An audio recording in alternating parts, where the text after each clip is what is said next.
Hello tout le monde et bienvenue au Louise Radio 104.8. Merci à tous d'être présents pour notre émission sur le thème des croyances populaires. Nous serons en compagnie de Laurette qui fera l'interview du Latino.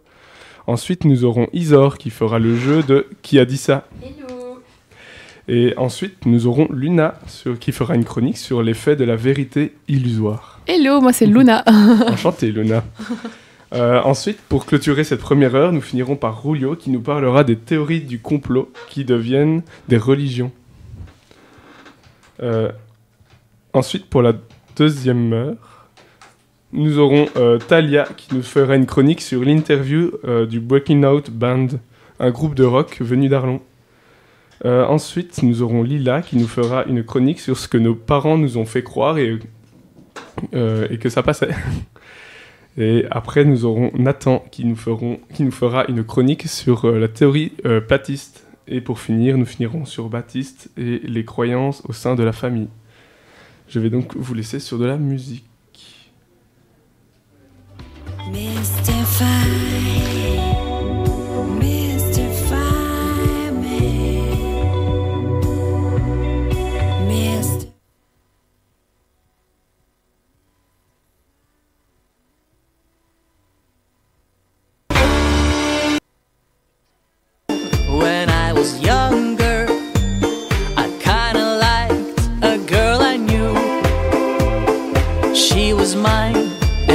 Sweethearts, that was then, but then it's true.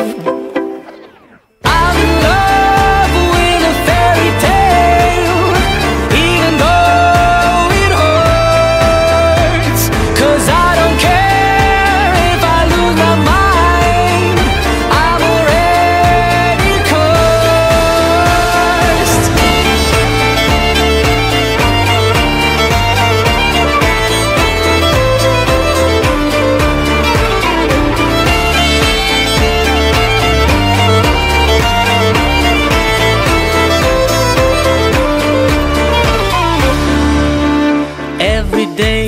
We started fighting.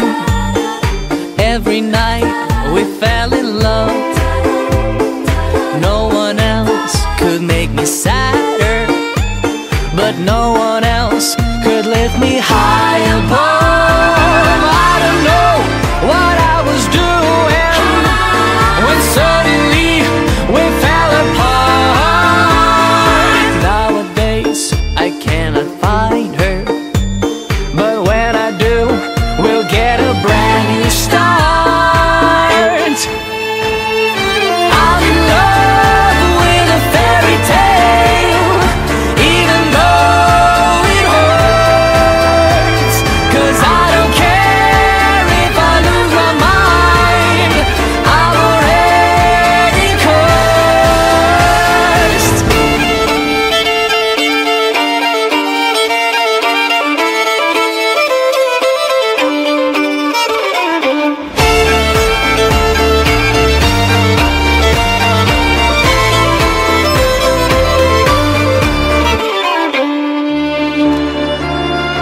She's a fairy tale, yeah, even though it hurts. 'Cause I don't care if I lose my mind, I'm already cursed.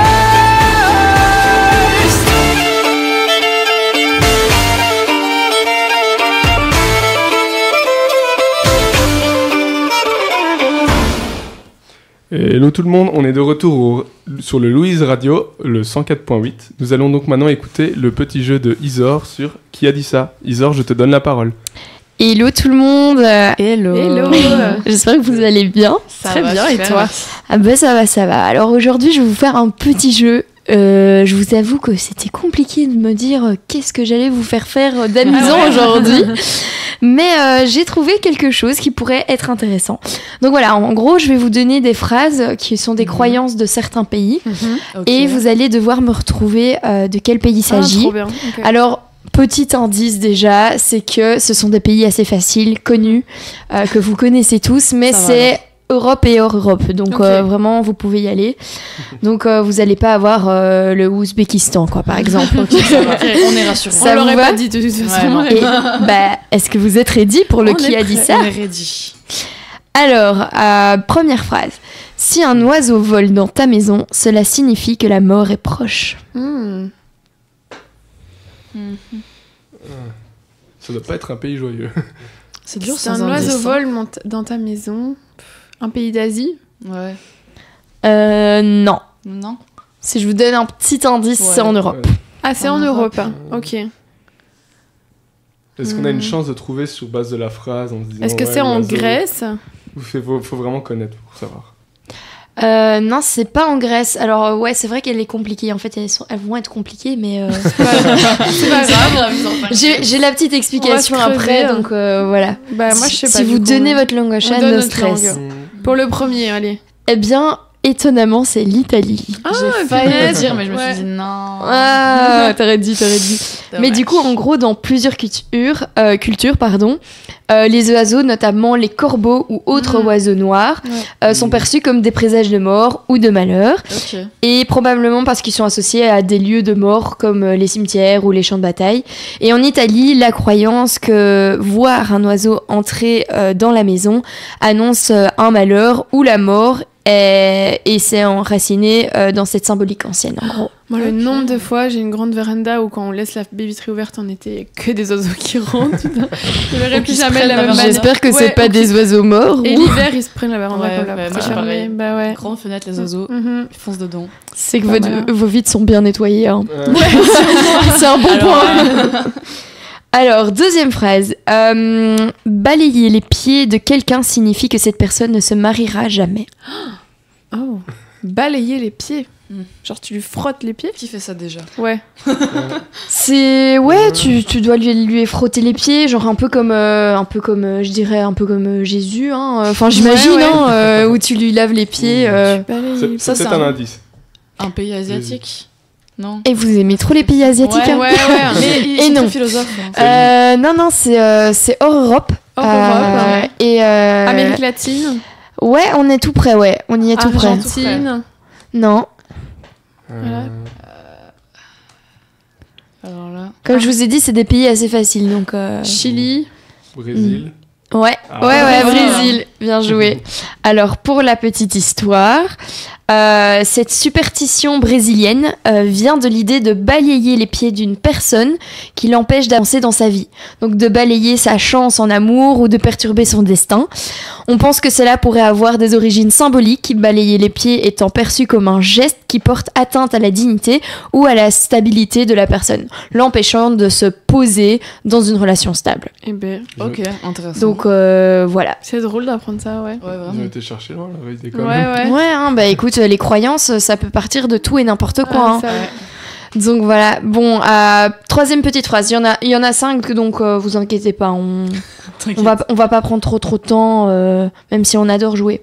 Alors, troisième phrase. Si une fourmi entre dans la maison, c'est signe de richesse à venir. J'ai déjà entendu ça en plus. On compte sur toi là, Luna. Ouais. Pensez bien à la phrase, à tous les mots. Je peux la répéter si vous préférez. Vas-y. Parce que là, moi, il y aurait eu un truc si j'avais pensé. Ouais. Donc, si une fourmi entre dans la maison, c'est signe de richesse à venir. C'est un pays qui aime bien les sous. Ouais. Tous les pays aiment bien les sous. Je me dis. Oui. Peut-être un pays, du coup, un pays en développement. Enfin, pays développé. Je sais un pas. pays qui aimerait avoir des. Un truc qui ont des grosses fourmis. L'Australie. Ouais, là où il y a de la... Ouais, l'Australie, il y a moyen de ouf. Moi, j'aurais dit un pays comme le Maroc ou un truc comme ça. Non, on n'y est pas encore, Ça va être un pays chaud. À Dubaï. Mais vous êtes en lien avec la richesse, hein. C'est un lien. Est-ce que c'est un pays déjà riche de base? C'est un pays, je dirais, riche. La Turquie, oui et non. Normal. Non. En fait, c'est plus un... Ouais, je sais pas comment moi j'ai fait le lien, je vous expliquerai après quand vous... Mais Déjà, c'est inter ou externe Europe? c'est en Europe. C'est à Ok. l'intérieur de l'Europe. Ah, est-ce que c'est pas l'Irlande? Bien joué, Ah, Maxime. wow. Punaise. Voilà, ouais, je Bravo. pensais aux pièces du petit lutin Ouais. vert qui porte chance et tout. C'est pour ça que j'étais la punaise, richesse. ok. Donc en fait en Irlande, les fourmis sont souvent associées à la prospérité, probablement parce qu'elles sont des insectes organisés et travailleurs qui stockent de la nourriture. Et du coup la croyance est que si elles entrent dans la maison, elles apportent avec elles la promesse de provision et de prospérité pour la famille. Génial, Ok, trop stylé. chouette. Voilà, Très chouette. je trouve ça trop chouette. Bah ouais. Alors, quatrième phrase. Si tu dors après avoir mangé, tu te transformeras en vache. Je pense qu'on est beaucoup à Tu dire. dors après avoir Oh, mangé. En tout cas, c'est pas en Espagne parce qu'ils dorment toujours après avoir mangé. C'est sûr, c'est un bon point. C'est un pays intra-Europe ou extra-Europe? Et vous demandez déjà vite, hein, les petits Ah. indices. Est-ce que c'est un pays scandinave? C'est un pays qui aime les vaches. Ah ouais, L'Inde. j'avoue. C'est l'Inde. Dans les montagnes, en Suisse peut-être? Ah, Nope. Coucou Nathan. Ouais. Il y a des vaches partout. Écoutez, c'est dans une partie du monde que vous avez cité plusieurs fois, mais que... Ah, c'est en Asie alors. Ouais. Ah, c'est en Asie, drôle. Ouais, ouais. C'est toujours pas l'Inde? Non, toujours pas l'Inde. Attends, on va faire tous les pays. Alors, la Euh, Chine. Thaïlande, Vietnam, Japon. Ouais, Japon. Japon, Ah, ouais, ouais. En gros, cette croyance japonaise est souvent utilisée par les parents pour dissuader les enfants de s'endormir immédiatement après le repas. Donc la transformation en vache, entre guillemets, symbolise la paresse et le ralentissement et peut être liée à l'idée que se coucher après manger est mauvais pour la digestion, provoquant du coup une prise de poids et un état Mais léthargique. ça colle tellement, je trouve, avec le mode de vie Ah ouais, au ouais, Japon, ouais. ce truc Ouais, d'être ouais. tout le temps à du 1000 à l'heure Ouais. et jamais se reposer. En vrai, Ouais. en voyant les réponses, je me dis, quand je lisais la phrase, j'étais là, en fait, ça me paraît logique que Ouais, ce soit le Quand Japon. tu sais la réponse Ouais. après... Ah ouais. Et puis après, la petite explication, ça donne toujours le coup. Enfin. Et alors, suivante, c'est ne coupe jamais tes ongles la nuit, cela attire les fantômes. Voilà. Fantôme, pays, c'est européen comme croyance. En Amérique aussi, fantôme. Oui, mais après... Amérique? Franchement, elle est pas facile. Elle est J'avoue. pas Ah, elle est facile. pas facile. Les fantômes. Est-ce que c'est un pays anglophone? Ah, bon. Un pays d'Afrique? Non plus. Pays d'Europe. Non plus. Ah. Pays d'Asie, Il du reste coup. plus qu'à s'y- Exactement. Toujours à dire. Bah, Tu sais répéter? Alors, ne coupe jamais tes ongles la nuit, cela attire les fantômes. La Corée. Non. Russie. Non. Alors, du coup, il reste plus que les pays avec des noms bizarres. Philippines. Ah non, vous l'avez pas Bali. encore dit. Non, pas du tout. Mongolie. Je vous ai dit vraiment, c'est un pays hyper facile. Ah ouais. Vietnam, on l'a dit? Ouais. Corée, on l'a dit? Ouais. Non, Ouais, c'est j'ai pas dit. ça. Chine, on l'a dit. Voilà. Ah, on va J'avais jamais pas au dit plus, Chine. oh, J'avais ça. dit au tout d'avant. Oui, c'est ça, fallait pas se tromper. Mais du coup, en Chine, couper ses ongles la nuit est perçu comme une action qui peut attirer les esprits ou les fantômes. Cette croyance, elle vient peut-être du fait que les activités nocturnes étaient autrefois associées au monde des esprits et que couper ses ongles, quelque chose d'intime et de symbolique, pouvait créer une ouverture vers le monde des défunts. C'est vrai Ok. qu'en Asie, ils sont super axés spiritualité. Ouais, Ah ouais. Et alors j'ai une petite dernière. Ne t'assois pas dans l'embrasure d'une porte, cela ralentit ton mariage. J'ai des images en tête là. C'est... Tu peux la répéter, celle-là? Ne t'assois pas dans l'embrasure d'une porte, cela ralentit ton mariage. Ça n'a aucun rapport en plus. Non, suis je en train de comprends me dire pas non pourquoi plus ils ont fait ce lien.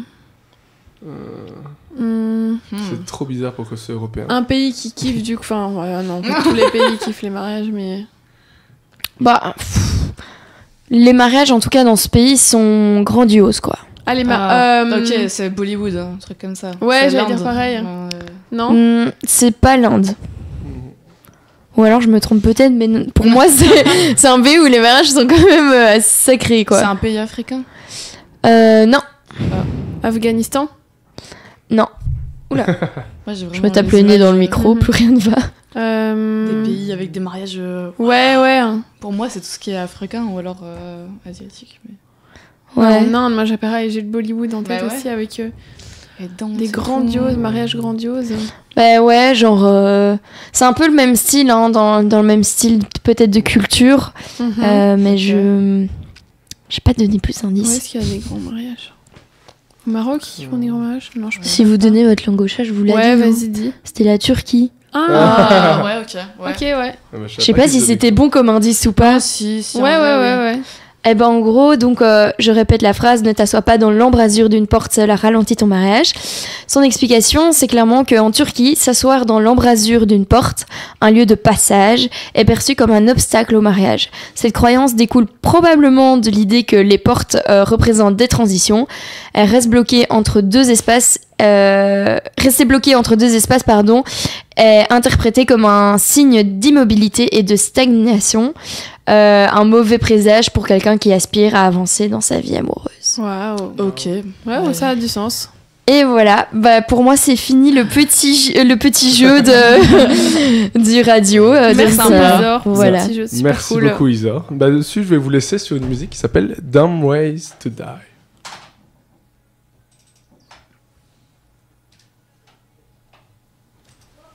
Oui, j'arrive.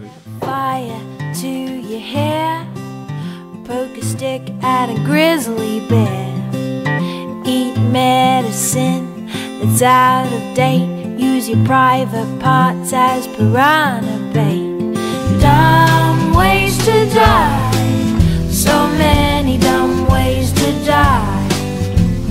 Dumb ways to die, so many dumb ways to die. Get your toast out with a fork, do your own electrical work. Teach yourself how to fly, eat a 2-week-old unrefrigerated pie. Dumb ways to die, so many dumb ways to die. Dumb ways to die, so many dumb ways to die. Invite a psycho killer inside, scratch a drug dealer's brand new ride. Take your helmet off in outer space, use a clothes dryer as a hiding place. Dumb ways to die, so many dumb ways to die. Dumb ways to die, so many dumb ways to die. Keep a rattlesnake as a pet, sell both your kidneys on the internet. Eat a tube of super glue. I wonder, what's this red button do? Dumb ways to die, so many dumb ways to die. Dumb ways to die, so many dumb ways to die. Dress up like a moose during hunting season, disturb a nest of wasps for no good reason. Stand on the edge of a train station platform, drive around the boom gates at a level crossing, run across the tracks between the platforms. They may not rhyme, but they're quite possibly the dumbest ways to die. The dumbest ways to die. The dumbest ways to die. So many dumb ways to die. Hello tout le monde est de retour sur le Louise Radio. Ici on va présenter le Latino qui sera présenté par Laurette. Laurette, je te donne la parole. C'est ça. Hello tout le monde. J'espère que Bonjour. vous allez bien. Ça va super. Ouais, ici je suis pour faire une petite interview du Latino Americap. C'est bien ça. Ouais. Je voulais vous demander juste de vous présenter tous les deux et de présenter un peu votre cap, vos activités. Vas-y, présente-toi. Donc moi c'est Clara, je suis nouvelle interne cette année-ci et du coup le CAP on promeut la culture d'Amérique latine à travers des événements culturels et des conférences, plein de trucs super cool. Ok, trop bien. Et du coup, moi, c'est Maxime. Je fais le trésor cette année pour cette deuxième année en externe. Et voilà, pour le projet, elle a tout dit. Donc, c'est très chouette. On fait petite casa ce soir. Donc, Oui, venez tous. n'hésitez pas à venir. Je voulais vous demander justement quels étaient vos projets tout au long de l'année, genre ceux qui sont assez récurrents. Parce que j'ai vu que vous aviez des tables de conversation par hasard, si vous pouvez en parler un peu. Ouais, voilà, tous les lundis de 18h30 à 19h30, on fait des tables de conversation. Donc c'est pour apprendre à parler, c'est plus pour pratiquer que apprendre l'espagnol et le portugais. Et donc on a 2 groupes avancés et débutants. Et on essaye de faire ça sous format de petits jeux, des petites activités un peu plus ludiques que vraiment des cours théoriques, on va dire. Ouais, c'est ça. Donc c'est pour ça que je dis c'est plus pour vraiment un endroit pratiqué. Et donc c'est un très bon complément s'il y a des cours sur le côté ou même regarder simplement des trucs en espagnol, écouter. C'est déjà suffisant quoi, mais... Ok. Ouais. Donc ça c'est l'acti récurrente qu'on a et puis on a d'autres actis qui sont tout au long de l'année quoi. Justement, est-ce que vous pouvez parler un peu de vos autres actis tout au long de l'année, celles qui sont déjà passées ou celles qui vont arriver? La première acti qu'on a eue cette année, c'était l'apéro latino. Donc ça, c'était une teuf très cool avec de la musique latino. Et du coup, on s'est super amusé, ça c'est super. Avec un quiz quand même avant. Avec un petit, bien sûr, bien sûr. Non. Donc oui, on avait un quiz de culture générale, du coup, sur l'Amérique latine. Et après, on a fait une petite teuf, mais du coup, le quiz était super intéressant. On a fait aussi un petit blind test, surtout des musiques latines. Et voilà. Ensuite, on a fait un petit concert avec un monsieur qui soutient une association au Guatemala. Donc c'est un événement un peu plus culturel. Donc on l'a aidé à lever des fonds pour son association. Donc il est venu faire un concert de musique à la guitare, donc acoustique. Et c'était vraiment super sympa aussi. Après, tu peux continuer. Oui, du coup après on a eu récemment, la semaine passée, on mardi. a eu le Dia de los Muertos. Donc c'est très connu maintenant grâce à notamment Coco. Donc c'est un peu Halloween au Mexique. Ouais.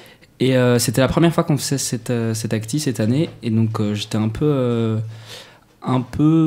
dubitatif de comment ça allait se passer, pratiquement quoi.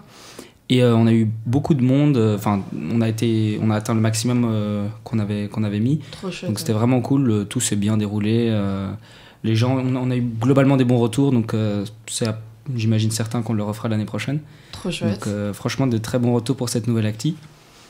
Et après, pour ce cadre-ci, si je me trompe pas, on est bon. On a encore une conférence qui arrive fin de quadri. Mais donc, c'est plus tranquille, quoi. Ouais, c'est ça, vous êtes plus voilà. chill. Voilà, c'est ça. C'est déjà passé. Trop bien. Et est-ce que, justement, vous avez un prochain gros event au Q2? Donc, Q2, on commence sur les chapeaux de roue directement. Ouais. On a nos 2 grosses actis, vraiment nos 2 grosses actis du Q2 qui commencent. On a la Cocina qui est en S2. Et donc, c'est une sorte de Masterchef. C'est comme ça qu'on dit oui. Top Chef, un truc comme ça. Je regarde pas trop la télé. Un concours de cuisine. Voilà, c'est ça. Tout simplement. Par équipe, où du coup, on cuisine un plat vraiment latino et on goûte. Après, on mange. C'est vraiment chouette. On hésite encore où on va le faire. Mais il y aura peut-être une fête aussi qu'on fait après l'événement. Parce qu'on sait que nos fêtes ont, de manière générale, énormément de succès parce qu'on attire... on attire beaucoup de public Erasmus ou des étrangers qui viennent étudier ici. Donc voilà. Et après, il y a notre gros event qui vient en S4 ou 5. Et alors, c'est le carnaval. Et donc, cette année, on l'a un peu changé par rapport à l'année passée. L'année passée, c'était vraiment uniquement des danseuses brésiliennes qui venaient donc vraiment avec leur déguisement du carnaval de Rio, etc. Okay. Ouais, on ne t'entend pas très bien, n'hésite pas à parler vraiment proche du micro. Et donc elles viennent vraiment dans tout leur déguisement et alors elles font un show de une 20-30 de minutes devant tout le monde. Et cette année, ce qu'on a rajouté avant, on a rajouté un cours de samba et comme ça on pourra danser avec les danseuses au moment du show. Et donc voilà. Et après c'est là énorme fête, le poste est rempli de haut en bas donc c'est trop cool. Trop chouette, on retient en tout cas, moi ça m'intéresse aussi. on attend de vous y voir. Trop bien. Et il y a une question que tout le monde se pose, mais ça c'est général. Est-ce qu'il faut savoir parler portugais ou espagnol pour rentrer au Cap Latino? Alors, Vas-y. C'est un plus, mais c'est pas requis. Il y a des personnes qui ne parlent pas espagnol qui apprennent du coup avec nous parce qu'on parle souvent espagnol ou portugais. Et donc voilà, ils parlent un petit peu, on commence, mais c'est pas un prérequis. C'est vraiment le but d'être intéressé dans le projet, avoir vraiment une envie de partager cette culture. Et voilà, c'est vraiment ça, et l'entente avec les membres. On a plein de gens qui ont voyagé là-bas simplement et qui sont vraiment tombés amoureux de la culture et du coup qui veulent garder un contact avec cette culture dans le Cap. Maintenant, comme on organise quand même les tables, c'est nous qui encadrons les tables, donc si on est obligé d'avoir un certain nombre de gens qui parlent vraiment les langues parce que c'est nous qui apprenons aux autres. Donc, voilà. Mais il ne faut pas être natif. Non, du tout. Voilà, par exemple, moi, je suis belge, je suis juste partie en Espagne. Du coup, j'ai un niveau en espagnol, mais c'est tout. Il ne faut pas juste être latino pour rentrer au latino. Il faut l'avoir dans le cœur, c'est tout. Exactement. Ah, c'est trop beau comme message. Et du coup, j'aurais bien aimé vous demander pourquoi vous avez rejoint le latino. Est-ce qu'il y a un truc en particulier qui vous a plu? Justement, le voyage, j'ai cru comprendre du coup. Oui. Du coup, moi, c'est pas en Amérique latine, c'est en Espagne que je suis partie. Mais moi, je suis tombée amoureuse des langues. Les langues en général, c'est ce que j'étudie. Mais en fait, je connaissais vraiment pas du tout le monde des Caps. Et je cherchais un logement pour cette année-ci. J'ai vu les recrues, je parlais à des amis qui étaient en Cap, j'ai fait le recrue latino et je suis allée à quelques-uns de leurs events et j'ai vraiment adoré, vraiment, je me suis dit plus jamais je vais autre part en casa ou quoi, plus jamais je sors que aux events latinos, c'est trop bien. Et puis j'ai pu échanger avec eux et vraiment l'ambiance est super cool et l'entente est super bien, je me suis super entendue avec tout le monde, je pense, au Cap. Et je pense pour ça qu'on m'a prise aussi. Nora, elle est chiante. Voilà. Oups, c'est pas grave, on vit pas ensemble. Mais oui, du coup, voilà, c'est pour ça. Et moi, du coup, ma maman est chilienne et père belge. Et donc, j'ai déjà eu l'occasion d'aller quand même un certain nombre de fois en Amérique latine, principalement au Chili, mais aussi d'autres pays. Et du coup, moi, c'est ma culture. Et je me suis rendu compte aussi, en grandissant, que c'est quelque chose qui me manquait ici en Belgique, parce que c'est deux cultures qui sont complètement différentes. Et donc, ça m'a vraiment fait du bien d'avoir... vu que j'ai grandi avec deux cultures, à la maison, mais au final une culture dès que je sortais de chez moi. Donc c'est très chouette d'avoir un autre point de repère, entre guillemets, dans ma deuxième culture ici. Du coup, c'est trop bien. Et puis, on est un peu tous comme ça ici dans le Cap. On a tous, la culture en tout cas dans le cœur, et il y en a pas mal qui l'ont aussi dans le sang. Donc c'est très chouette d'être vraiment entouré de cette culture au quotidien en Belgique, ce qui est quelque chose on a rarement l'occasion d'avoir ça, que dans le Cap. Oui. Trop chouette. Pour terminer, je voulais juste demander, est-ce qu'il y a un endroit où on peut retrouver toutes vos infos, votre Insta ou quoi? Ça, c'est sur l'Instagram du Latino Americap, donc c'est Latino Americap, donc vous retrouverez tous les événements à venir, et aussi on fait des posts culturels assez souvent, donc ça c'est super cool. Donc voilà, suivez l'Instagram et le Facebook aussi du Latino. Super, merci beaucoup en tout cas. On retient vos events au Q2 et on vous souhaite une bonne petite casa ce soir. Merci, on vous attend tous. Sur ce, je vais en profiter pour vous laisser sur du Imagine Dragon, Levitate. Pour ceux qui reconnaissent, c'est la musique qui vient du film Passengers.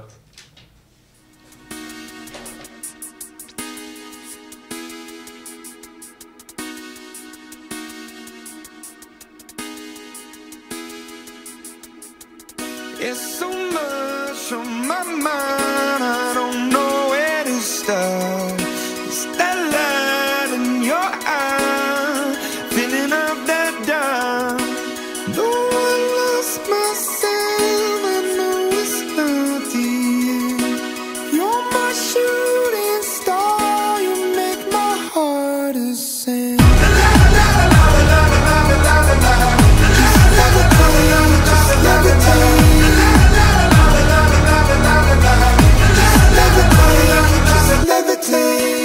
I know that we're far from where we need to be, but the world wasn't made in just one day.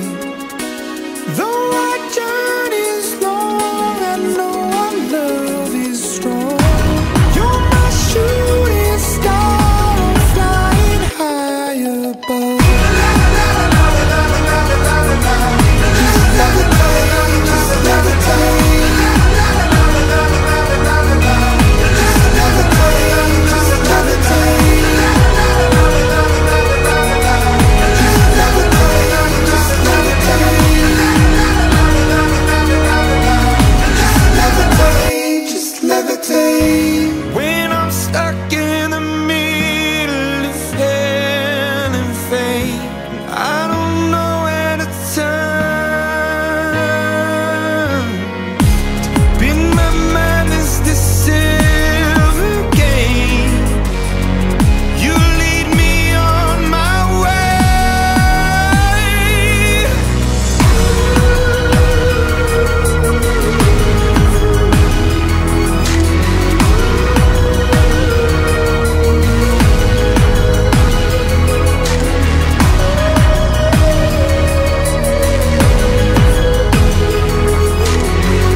avec le Radio Cote?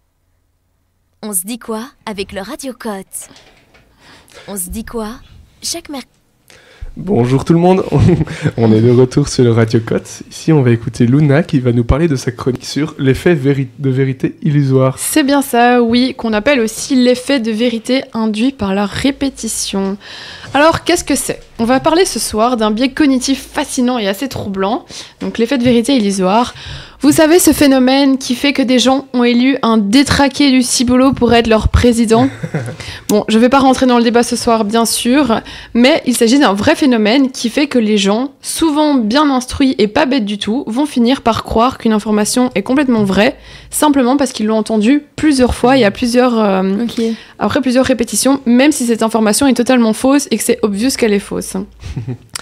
Et je suis curieuse, est-ce que par exemple, ici, vous vous sentez, vous, capable d'affronter les fausses informations et de ne pas y croire? Vous pensez que vous savez cerner une fausse info et ne pas tomber dans le piège? Bah oui, quand même. Moi, j'aime bien aller à contre-courant, donc ça me fait un peu kiffer de dire non, t'as pas raison, j'ai fait mes recherches. Je vais te montrer que tu sais pas. Il est insupportable. Scientifiquement que tu as tort. Bah écoute, ouais, moi je pense que je sais assez déterminer les fausses informations, mais surtout sur les réseaux. Parce qu'avec mes études, on m'a appris un peu regarder les... Tu fais quoi comme études? C'est bien. Communication. Pas mal. Bah ouais. Non, mais du coup... tu te sens capable d'avoir un filtre pour Après, je suis une personne assez naïve, donc je suis capable de me faire embobiner en 2-2. Eh ben, c'est justement ce qu'on va voir, parce que pour vous l'expliquer simplement, l'effet de vérité illusoire nous amène à croire quelque chose de faux à force de répétition, comme je vous l'ai dit.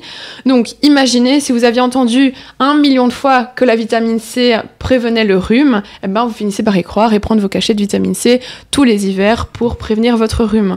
Ou bien, une anecdote très drôle, le fait que les épinards sont riches en fer. Vous l'avez déjà entendu, j'imagine. Oui. Et ben, en fait, j'ai découvert avec mes petites recherches que c'était une erreur de calcul au 19e siècle et que le truc avait été démenti très rapidement après, mais que ça reste toujours, l'idée persiste. Mais ça, il y en a plein des comme ça. Mais il y en a... Franchement, c'était génial, j'ai dû trier parce qu'il y en avait 1000, mais... T'es en train de me dire qu'en fait, le dessin animé Popeye...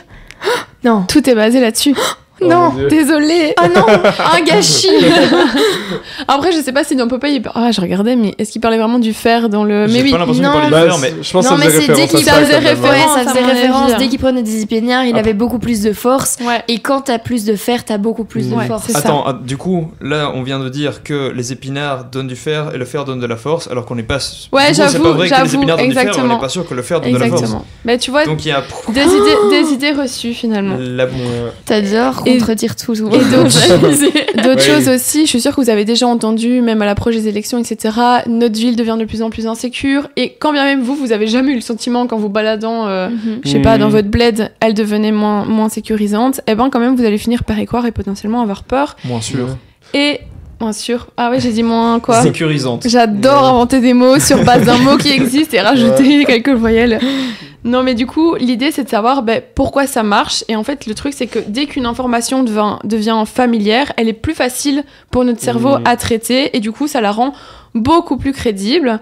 Et du coup, une autre petite question. Est-ce que ça vous est arrivé de tomber dans le panneau? Donc du coup, d'avoir cru à une info, et après quelques jours, semaines ou années plus tard, du style Popeye, avoir appris que c'était complètement faux. Mais je pense que c'est impossible de pas être tombé dedans. Genre, il y a trop d'informations, tu peux pas vérifier chaque information. Surtout quand t'es petit.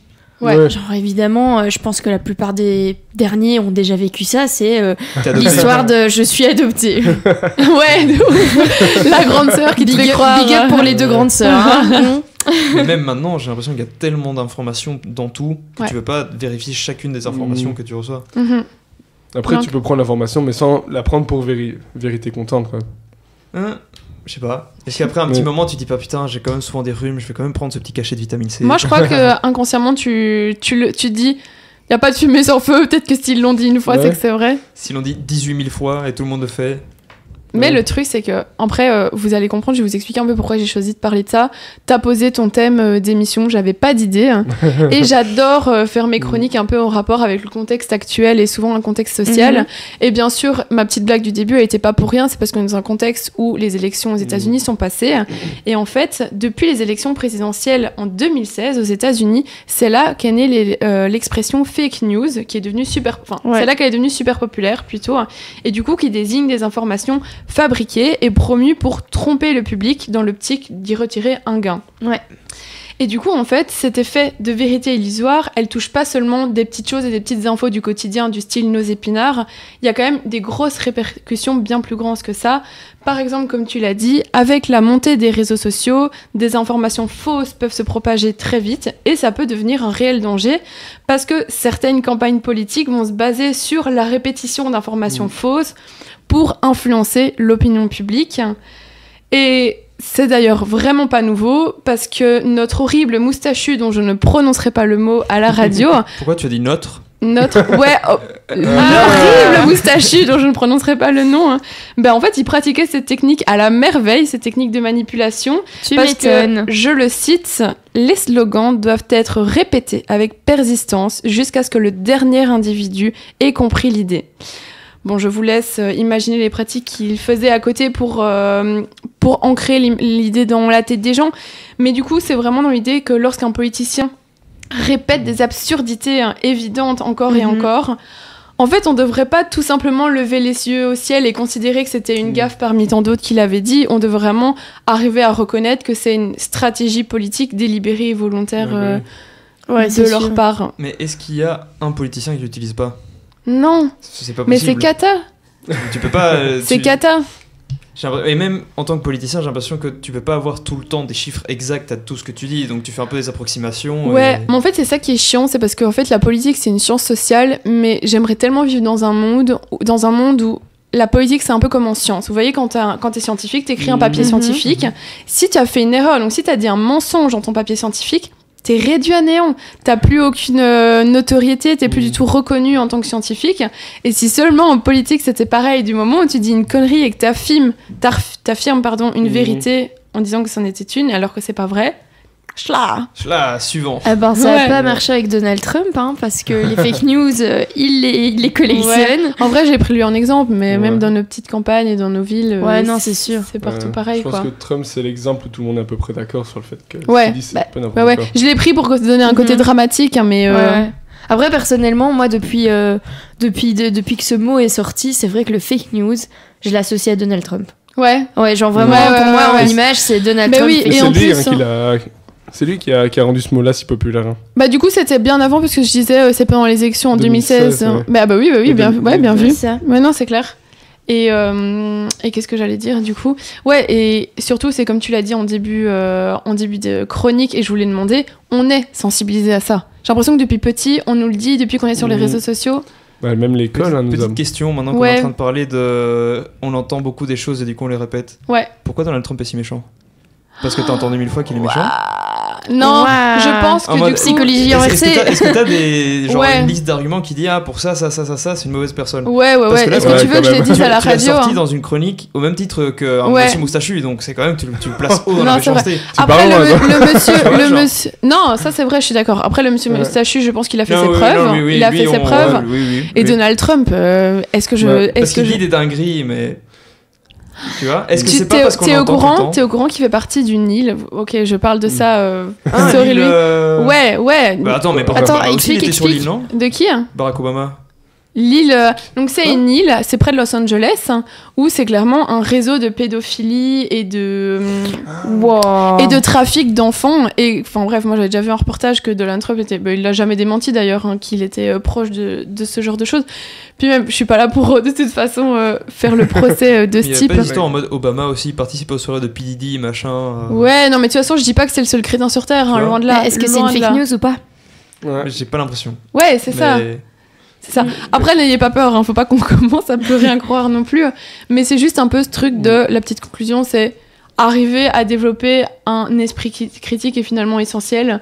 Parce que je trouve que, j'avoue, j'avais envie de le dire, d'en parler avec le contexte actuel. Vérifier ses faits, poser des questions, consulter des sources fiables, parce que même on l'a vu pendant le Covid, évidemment il y avait des blogs de merde qui racontaient n'importe quoi sur comment lutter contre le Covid.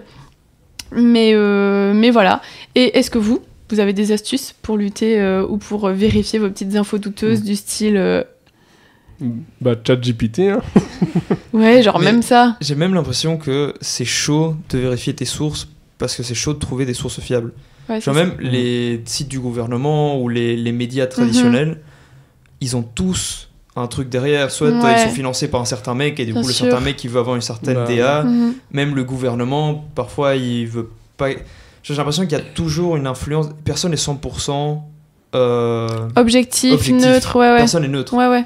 Après, là, je me rends compte, ça fait un peu théorie du complot macronique, alors que pas du tout. Faut évidemment. Non. Et puis, c'est pas non plus grave de parfois croire en des choses du style les épinards rendent fort. Je pense que c'est pas grave du tout, mais c'est vrai que pour la plus grande échelle.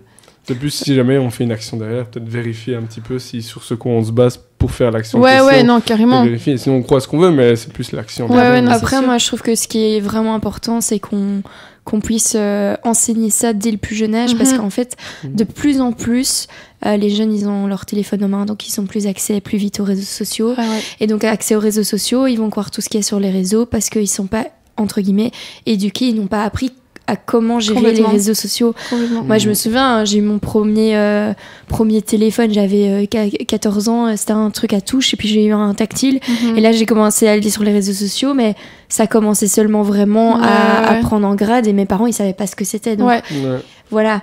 Donc, je pense que ce qui serait déjà important, c'est d'éduquer dès le plus jeune âge, de savoir comment gérer ça et avoir et développer du coup l'esprit critique encore plus quoi. Et savoir se remettre en question aussi. Après aussi, ça vient aussi avec l'âge, je pense. Mais c'est vrai que comme tu as dit, jeune, c'est compliqué. Le souci avec les réseaux, c'est exactement ce que je disais, c'est la répétition. Quand tu vois que tous les influenceurs que tu suives disent la même chose à propos de, je sais pas moi, boire du cidre de pomme, ça vous fait maigrir les meufs. Ben je sais pas, c'est facile d'y croire et t'as envie d'y croire et parce que enfin c'est comme on disait, tu l'entends tellement, tu l'as tellement lu, tellement entendu que finalement ça devient carrément envie de croire à une certaine réalité, enfin une certaine fausse réalité qui pourrait toi te faire du bien, peut-être plus mentalement parlant que. Ouais, peut-être aussi. Tout est une question de. Je suis en mode full philosophe là, mais t'as dit on doit éduquer depuis le plus jeune âge, mais est-ce qu'on peut t'apprendre à penser par toi-même? Dès le plus jeune âge, non. Non. T'apprends tard à penser par toi-même. Mais justement, parce que est-ce qu'on peut enseigner ça?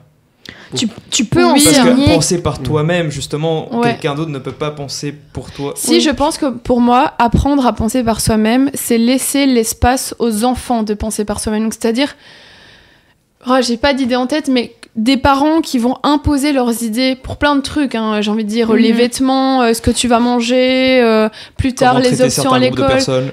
Ouais, non mais c'est vrai, oui, non mais c'est vrai, carrément. Et si tu laisses l'espace à l'enfant d'avoir, je suis pas maman, je sais pas, mais pas au point de ils doivent faire ce qu'ils veulent, mais laisser l'espace d'avoir d'un mot à dire dès le début, je pense que c'est ça aussi. Mais c'est vrai ce que tu disais au début avec tes études. Apprendre à vérifier ses sources, voir, etc. Ça, c'est vrai que c'est pas mal de... Tu vois, c'est vraiment des petites techniques. Moi, je dis, c'est des techniques que moi, j'ai appris en arrivant à l'université, tard, donc à 18 ans. Mais si j'avais appris à vérifier encore mieux mes sources, mieux mes informations dès la première, deuxième, secondaire, dès que tu fais des recherches un peu plus... structuré, scientifique, etc. à l'école, alors là, tu vois, t'apprends petit à petit à faire le pas, et même si c'est un tout petit peu au début, et ça va augmenter avec les années, quoi. Enfin voilà, c'est une idée, voilà. Non mais c'est vrai, mais j'ai envie de dire un dernier truc. Vas-y, dis Julio. Et j'arrête de casser les couilles après. Pas du tout. Non, c'est cool, j'aime bien. Vérifier ses sources, en fait, c'est impossible. C'est le constat que j'ai atteint en essayant de vérifier mes sources. Parce que t'as envie de vérifier un truc à la con. Moi, on m'avait dit que manger tard, ça te fait grossir parce que du coup, métabolisme, machin. J'étais là, ok. Est-ce que vraiment manger plus proche du dodo, ça te fait grossir? Je vais chercher des études. Je me dis, bon, où se trouve la vérité dans les études? Et en fait, j'ai très vite été guidé vers les études qui démentaient ça. Bien sûr, ouais. Mais même, t'as pas toujours des études sur ce que tu veux. t'as des billets toi-même en mode tu vas aller tu vers ce qui cherches une confirme. info, mais oui, tu cherches à confirmer Et donc, ce que tu penses. J'ai l'impression que juste c'est impossible de trouver une vérité absolue, ça n'existe pas. Ouais. Mais je pense que pour des grandes vérités générales, oui, mais comme tu as dit, en plus, tout ce qui est nutritionnel, il y a tout ça et son change contraire. Tous les 3 jours, ça change littéralement. Les œufs oui, les œufs non, 4 fois par jour, 1 fois par mois, le lait pareil. Mais non, mais c'est vrai. Ouais, non, c'est vrai. T'as raison. Et puis même, je reviens aux réseaux sociaux. Même une personne que tu penses fiable qui dit une information, et parfois j'ai déjà vu des dingueries du style cette personne était en réalité en collaboration directe avec une autre personne qui avait tout intérêt à balancer ce type d'infos. Comme tu as dit, on sait jamais. Bon, après, il faut partir du principe que les gens sont honnêtes. Moi, j'aime bien penser comme ça. Mais sauf Julio. Sauf Julio, bien sûr. Moi, je suis pas honnête. Ouais. Mais voilà, merci d'avoir autant participé à ma petite chronique. C'était très intéressant. C'est vraiment une super chronique. Allez, merci. Sur ce, on va vous laisser sur Layman. Le titre, ça s'appelle « Je voudrais que tu sois mort ». Ah, super.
Hello tout le monde, on est de retour sur le Radio Cut. Horrible cette musique. Toujours là.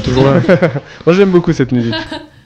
Du coup ici on va écouter Julio qui va parler des théories du complot qui deviennent des religions. Je te donne la parole Julio. Ok, je vais vous raconter un peu comment ce thème est arrivé à mes pensées. Donc tout a commencé du fait que j'avais regardé une vidéo d'un platiste qui racontait sa life. Enfin pas sa life mais en mode son délire. Parcours, ouais.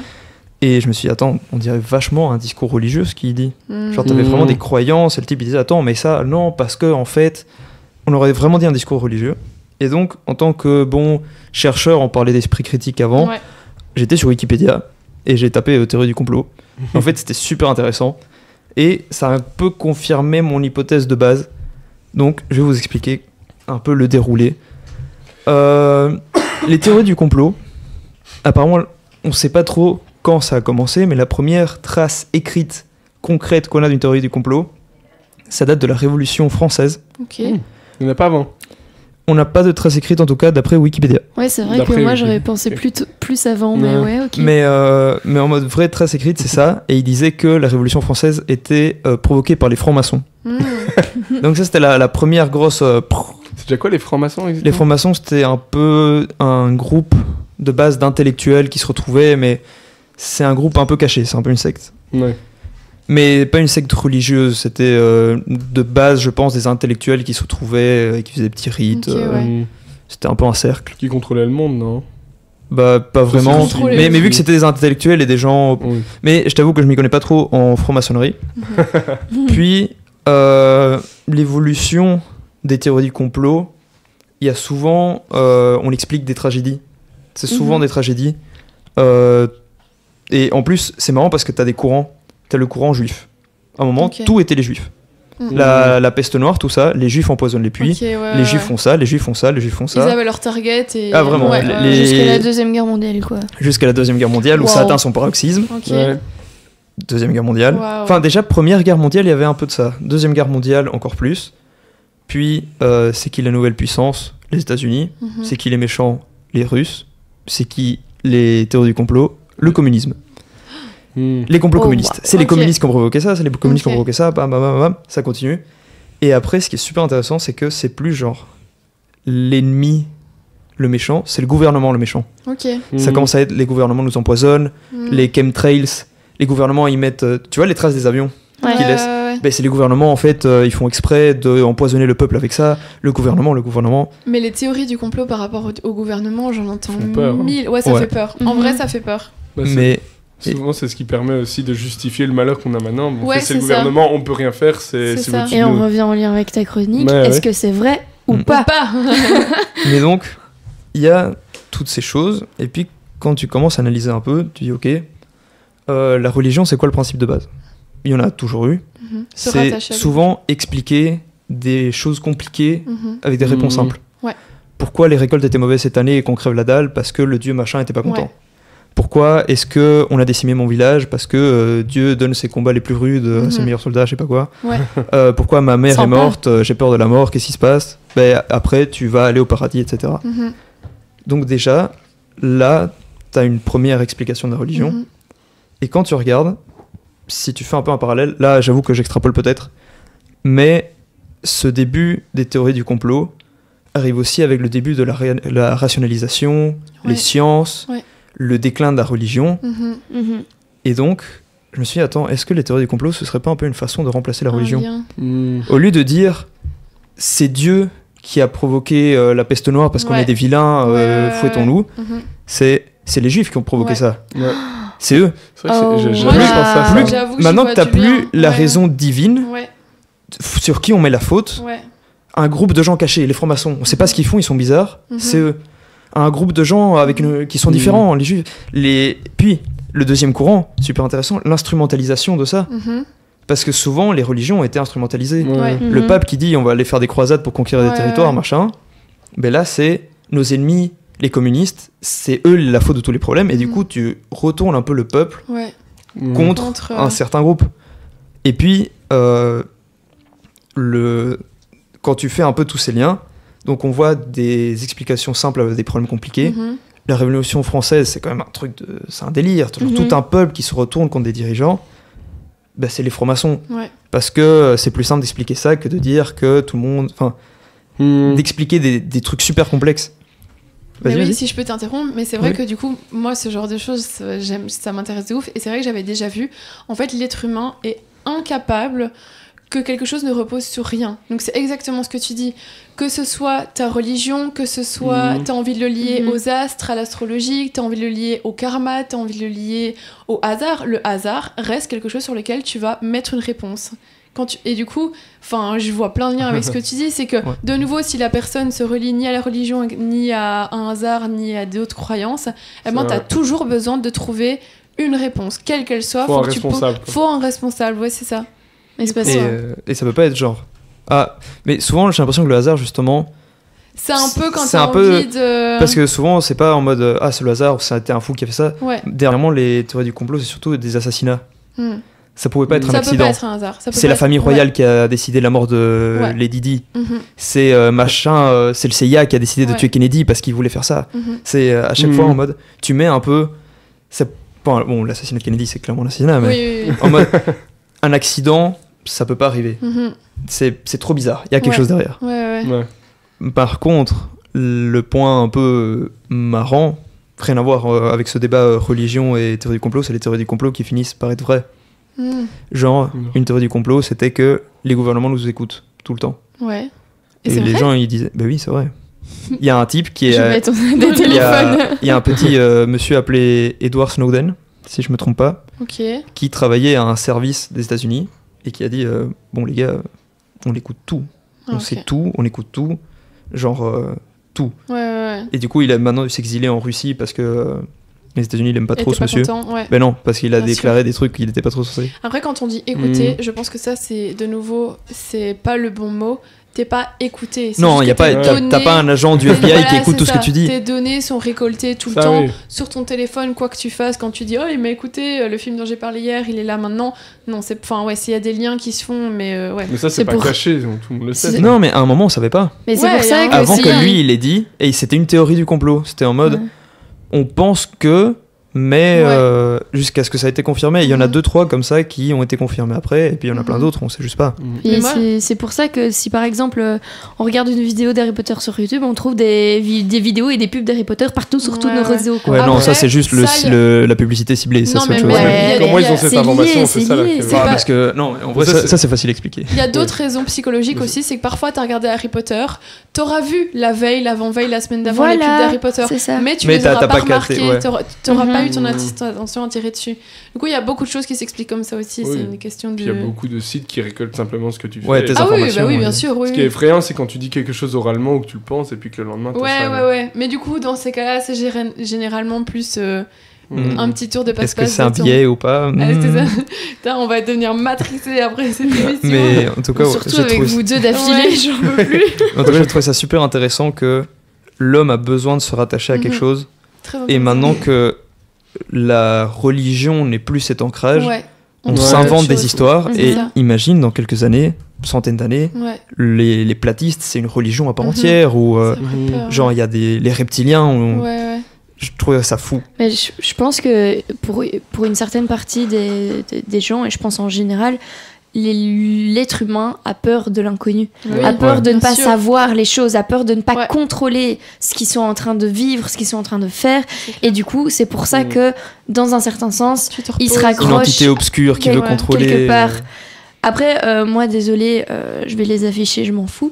J'ai une de mes tantes qui vit en France et qui est très religieuse, mais dans un autre sens, il croit à la théorie du complot. Donc, c'est surtout lié avec le Covid. J'allais dire, moi, j'ai vécu pendant 6 mois avec une coloc française. Elle m'écoute pas, mais quand même, c'est pas grave. Et elle, avec son copain, hyper impliquée, hyper croyante des théories du complot. Et du coup, on en parlait beaucoup. Je vous jure, les gars, qu'à un moment, j'en pouvais plus parce que quasi, je finissais par me dire, en fait, c'est pas con non plus, tu vois, c'est pas con. Tu peux pas et puis après, heureusement, je retourne sur mes pattes et je me rappelle que je suis sur Terre et j'y crois plus. Mais... Et qu'elle est ronde. Mais c'est vrai que ça m'étonne pas que des personnes en détresse ayant besoin de réponses se tournent vers ce genre de réponse-là, du coup. Mais ce qui est effrayant, c'est que tu peux pas tout expliquer. Donc parfois, les gens, ils te balancent cette théorie du complot, tu peux pas dire, ah mais non, c'est ta parce que parfois, on ne sait juste pas. Et donc, si on ne sait pas, ça veut dire que c'est vrai. Donc... Mais voilà, je voulais finir ma chronique en posant la question, est-ce qu'au final toutes les religions n'étaient pas de base des théories du complot d'une autre époque et elles sont restées. J'adore quand tu finis tes chroniques par des questions allez, suspens. Voilà, je vous dépose ça là. C'était très sympa, merci Rolio. Très intéressant en vrai. J'ai adoré. On répondra à ta dernière question prochaine chronique alors. Répondez sur le Twitch. Chat. Venez parler s'il vous plaît, venez nous regarder. Après toutes ces chroniques... On a besoin d'amis. On a besoin d'argent. Après toutes ces chroniques qui vous retournent le cerveau, moi je vais vous proposer une petite musique un petit peu plus détente, un petit peu plus joyeuse. Ça s'appelle It's Alright de Mother. Alors je vais essayer de mettre la bonne. J'adore l'accent. Je crois que c'est ça. C'est pas ça, c'est celle-là.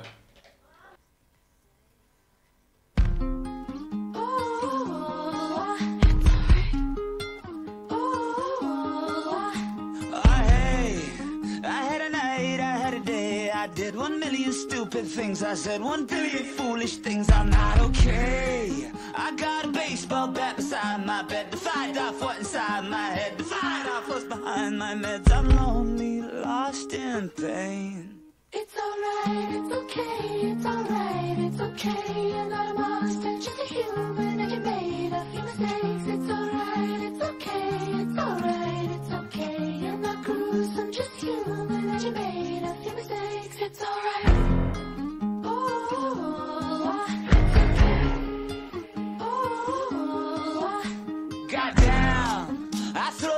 Right through the window of my life, ignore the signals. I am high and drunk on ego, can't see straight. So I just feel my way around, and I am touching, I am grabbing everything I can't be having. I am broken down in shame. It's alright, it's okay, it's alright, it's okay. You're not a demon, there's a reason you behave in that way. It's alright, it's okay, it's alright, it's okay. And I believe you said the reason you will see a better day. It's alright. Oh, it's okay. Oh, it's alright.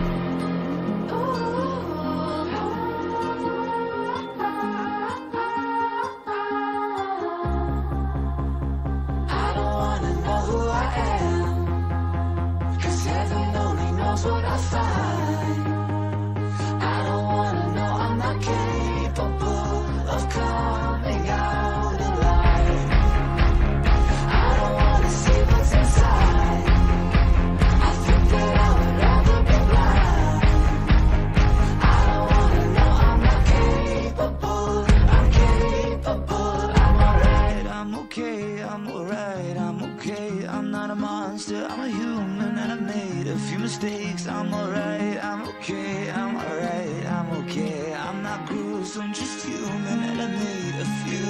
It's alright, it's okay, it's alright, it's okay. You're not a demon, there's a reason you behaved in that way. It's alright, it's okay, it's alright, it's okay. And I believe, yes, I believe that you'll see a better day. It's alright. It's okay. It's alright. And I believe, yes, I believe that you'll see a better day. It's alright. Hello tout le monde, on est de retour sur le Louise Radio 104.8. Ici, nous sommes en compagnie de Luna. Non, Talia. Talia, pardon. Oh mon dieu. Talia. C'est pas grave, c'est pas grave. On va mettre ça sur le stress. Oui. De Lucas et de Ulysse. Salut. Je vais vous laisser vous présenter. Bonsoir, on est Breaking Out. Ouais. Donc c'est un groupe de rock. Donc je me présente, moi c'est Ulysse, je suis guitariste chanteur dans le groupe. Ouais, et moi c'est Lucas, je fais la basse. Il y a aussi Gaël Thierry, le batteur qui a pas pu venir aujourd'hui, et un deuxième guitariste, Lucas Trinquet, qui est en Erasmus. Voilà, du coup on représente le groupe ici ce soir, mais on est content d'être là. Et vous venez d'Arlon, c'est ça? Ouais, originaire de la région d'Arlon, tous les Province du Luxembourg, donc il y en a qui viennent de Saint-Léger, c'est un petit village à côté. N'hésite vraiment pas à parler juste en face du micro, pas de ça souci. entend pas bien. Et donc ouais, si on vient d'Arlon. Ouais. Ok. Et vous êtes un groupe depuis 2018, si je me trompe pas. C'est ça, ouais. Comment ça se fait que vous vous êtes dit on va créer un groupe, on va faire ça là maintenant? Est-ce qu'il y a des raisons? Il y a une petite histoire derrière ça? En gros, on est fan de rock depuis qu'on est petit. Et on s'est rencontrés en fait dans les locaux de l'entrepôt quand on était jeunes. En gros, l'entrepôt, c'est une salle de concert à Arlon. Ils organisaient des stages, ça s'appelait les Starting Rock. Et en gros, le principe du stage, c'est on faisait toute une semaine où on apprenait à jouer en groupe pendant la semaine. Et à la fin de la semaine, on jouait sur la grande scène de l'entrepôt, devant nos proches et tout ça. Et donc, on s'est tous rencontrés là-bas. On a commencé avec Gaël et moi, donc le batteur. En 2018, et puis Lucas Trinquet est venu, et ensuite Lucas Bonner. Moi j'ai rejoint le groupe en 2021, post-Covid. Mais on s'était déjà rencontrés au même stage et tout, on avait déjà eu l'occasion de faire de la musique ensemble sur différents projets, du coup c'était cool. Trop chouette, franchement c'est super chouette d'avoir passé le pas, et maintenant vous êtes un groupe accompli, parce que du coup vous avez déjà sorti des sons et vous produisez à certains events, certaines scènes. Oui, c'est ça. Déjà, la semaine, il y a 2 semaines, on était encore à l'entrepôt. Donc, à pour un concert. Et là, on va bientôt sortir notre album, donc ça se concrétise, quoi. Ouais, c'est la grosse période pour nous. On essaie de passer plus souvent sur scène.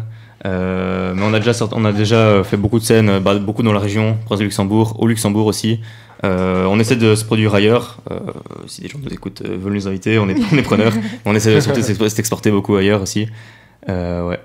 En dehors de la province, surtout, en France, au Luxembourg. Ouais, commencer un peu à s'élargir au niveau du public. Ouais, c'est ça. Se faire connaître, quoi. Ouais. D'ailleurs, il y a une musique qui est sortie il y a pas longtemps qui s'appelle Tell Me What. C'est ça. C'est le premier single de notre EP, du coup, qui sortira en février. Et la chanson-là, elle est sortie il y a déjà plus d'un mois, là. On a fêté le 1 mois il y a pas longtemps.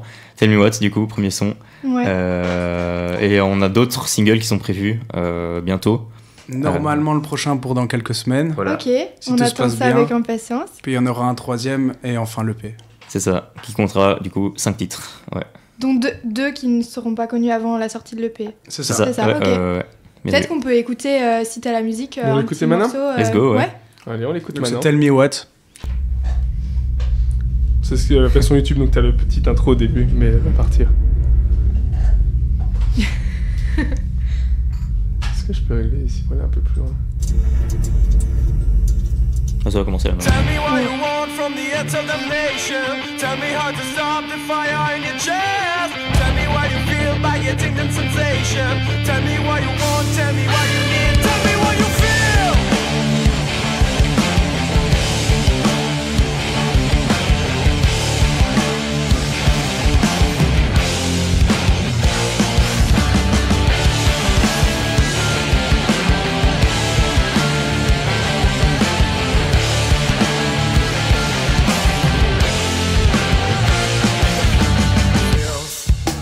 Different now, like spiders under my skin.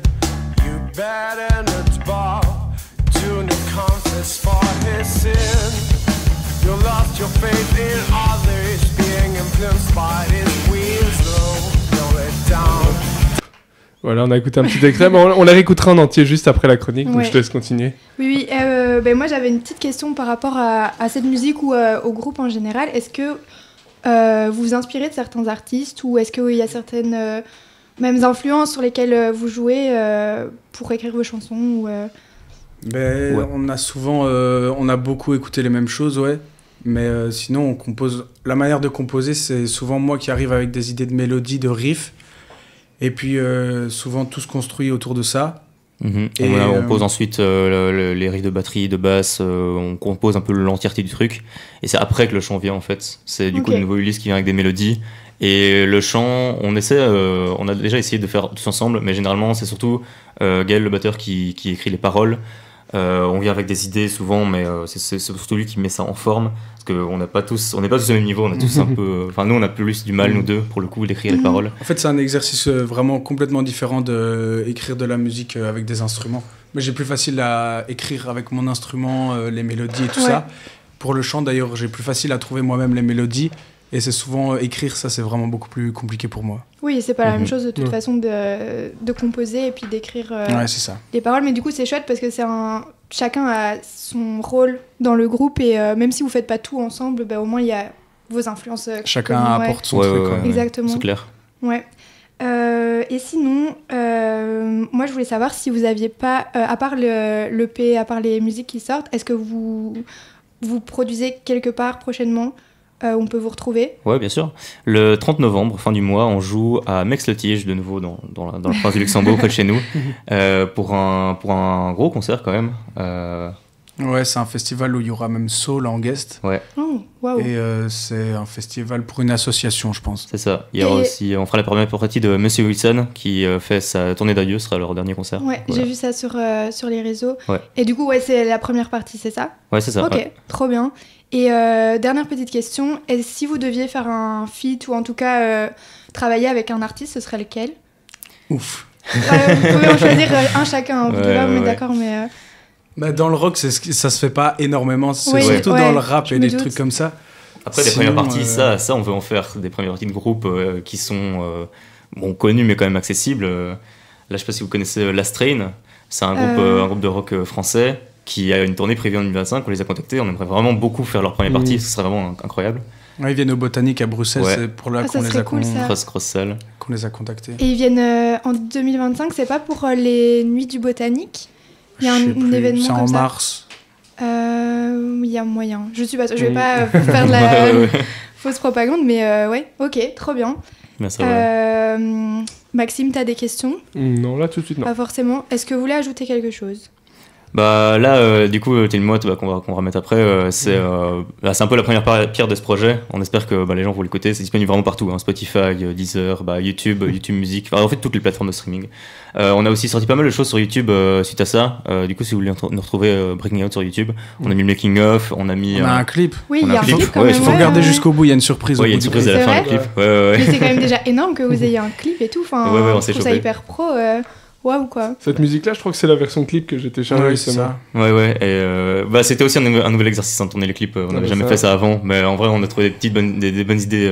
Ouais, c'est cool, ça change. C'est des sessions qui changent. C'est beaucoup plus de. Enfin, ça n'a rien à voir en fait. C'est créatif quand même comme process de créer un clip avec une musique.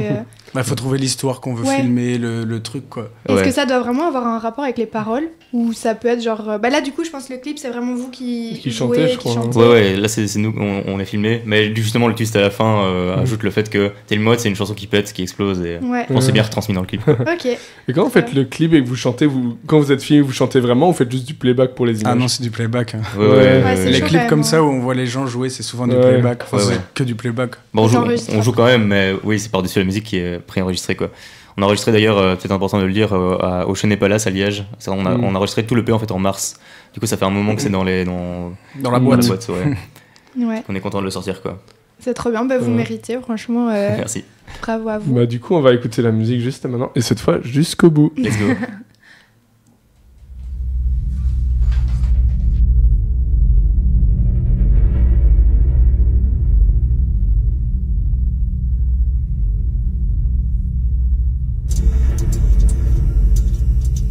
Tell me what you want from the edge of the nation. Tell me how to stop the fire in your chest. Tell me what you feel by getting the sensation. Tell me what you want, tell me what you need. Tell me what you feel.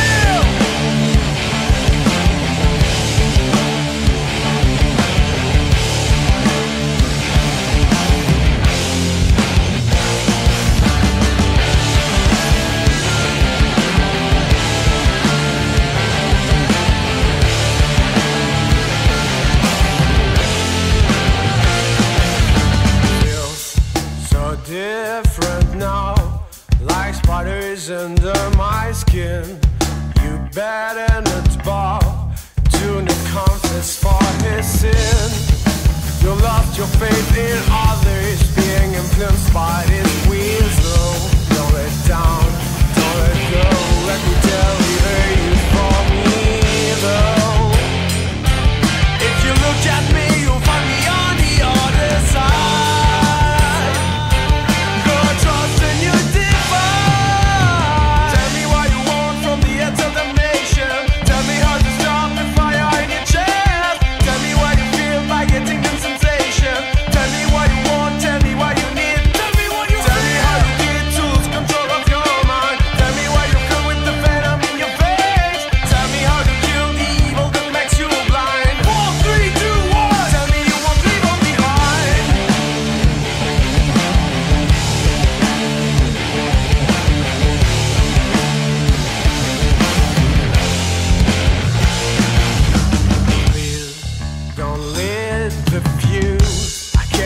You out of this trance, nothing to lose. This gonna be my last chance. Help me to fill this hole. Drop your weight on the table. Take my mind, take my soul. Let me tell you there you for me though. If you look at me, you'll find me on the other side.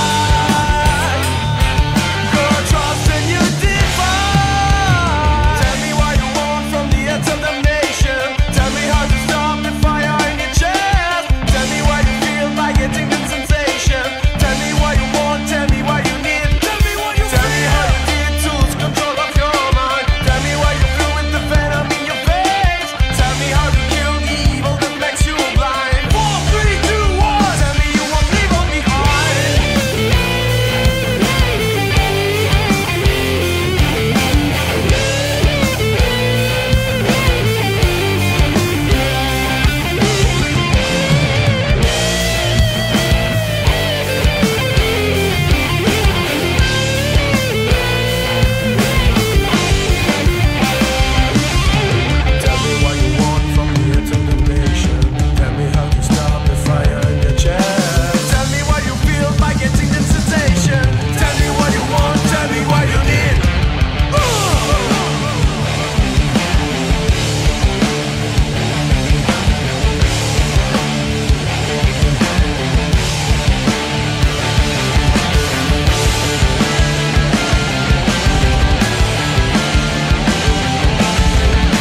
Et de tout le monde, on est de retour. Pour ceux qui ont aimé la musique, et je rappelle, c'est mon cas, on peut retrouver le groupe sur les réseaux sociaux Facebook, Instagram, sur le nom de Breaking Out. Sur Spotify, Deezer, toutes les plateformes de streaming en vrai. Et YouTube.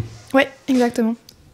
Du coup, on va poursuivre avec la chronique de Lila, ce que nos parents nous faisaient croire et que ça passait. Dis-nous Lila.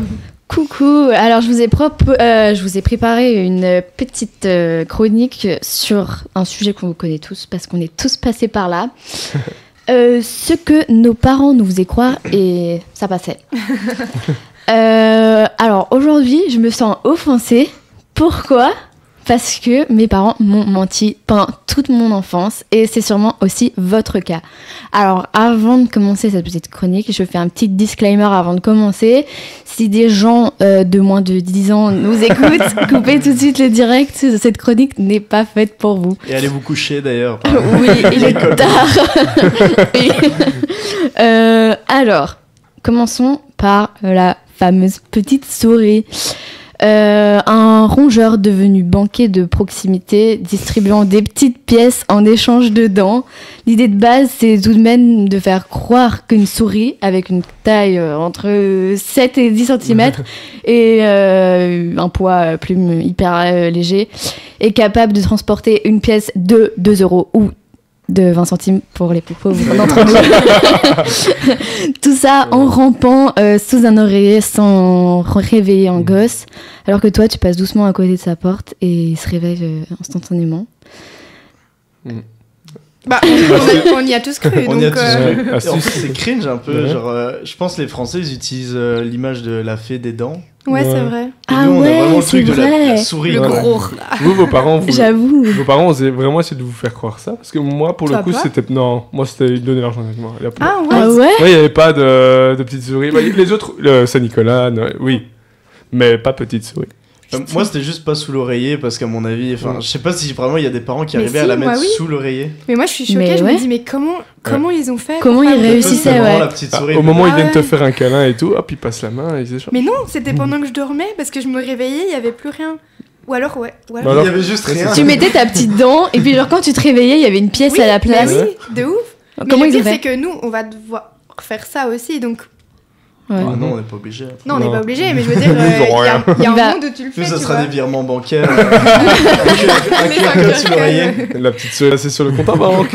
Ma mamie, elle faisait ça avec les cloches de Pâques. Elle disait que les cloches de Pâques étaient parties sur les Je dis pas qu'ils sont passés à la banque. C'est drôle. Ok, ensuite il y a cette figure floue de Saint-Nicolas qui a ce pouvoir de récompenser au mois de décembre ceux qui ont été sages. On a tous déjà entendu cette phrase de si on n'était pas sage, on ne recevrait pas de cadeaux Ouais. de Saint-Nicolas ou encore pire, on allait avoir affaire au fameux Père Fouettard pour les plus vieux d'entre nous. Mais bref, on va pas parler de ça aujourd'hui parce que j'ai pas envie de créer une polémique. Résultat, des enfants exemplaires en décembre, mais insupportables le reste de l'année. Le mec se met super bien en plus parce qu'on lui prépare du lait et des cookies avant d'aller dormir. Et enfin, pour son âne et lui, j'ai toujours pas compris pourquoi c'était un âne. C'est un âne ou un C'est un cheval? C'est un âne, ouais. Non, c'est un Mais âne. dans certains films, c'est Bah qu'ils ouais. utilisent un cheval. Un cheval blanc, non? Ouais, ouais. Mais je crois que dans l'histoire, c'est vraiment un âne. En tout cas, moi, Ouais. c'est comme ça que Il faut moi, lui j'ai laisser compris une la carotte, non? Ouais, une Ouais. carotte. Et du lait.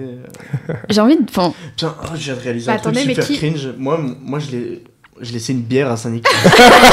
C'est même pas une blague. Saint-Nicolas de Belgique, Genre, il y genre. avait une jupe.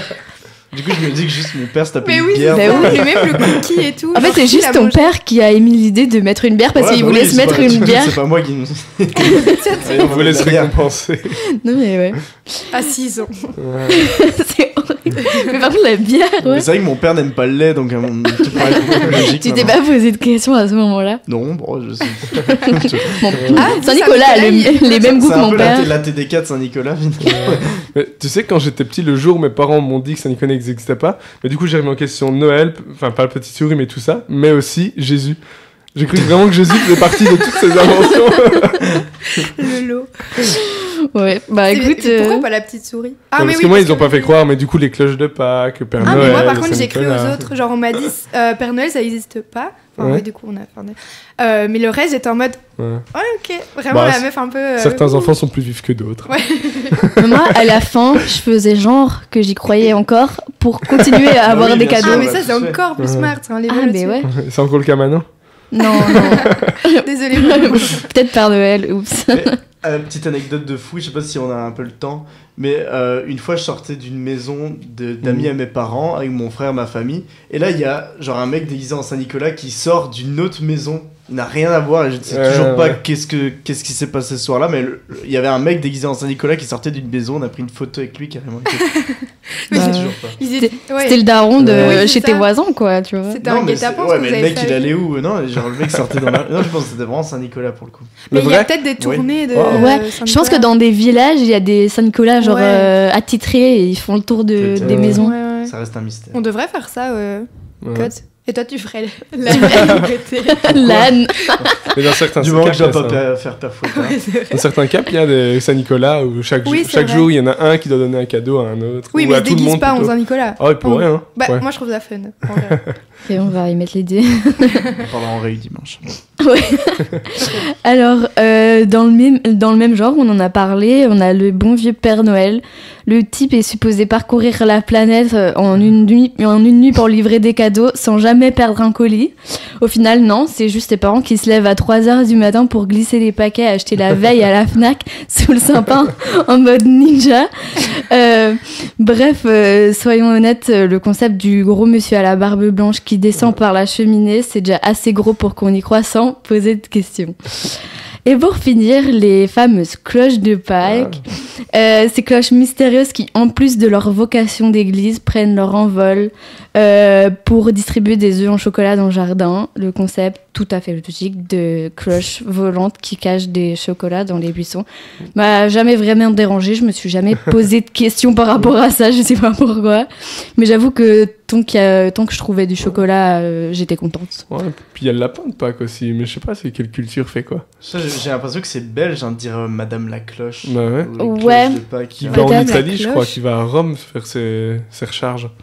Moi, c'est comme ça qu'on disait. On disait que la cloche, elle allait à Rome faire ses recharges d'œufs et puis après. Ah, vraiment? Ah ouais? What?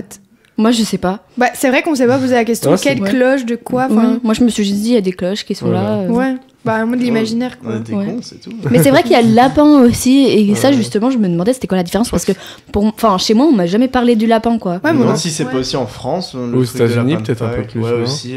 Comme pour les 5 légendes, tu vois, genre toutes les. Ouais, bah ouais, le truc là de glace s'appelle déjà comment? C'est le. Jack Frost. Ouais, Jack Frost. Ça, c'est aux États-Unis, nous. Ouais. À mon avis, il apprend pas que c'est lui qui dépose les œufs. Non, c'est juste un film. Jack Frost, c'est un méchant. Mais c'est une vraie légende, ça existe. Ouais. Il y a aussi un truc que j'ai vu sur TikTok en scrollant pendant 3 heures.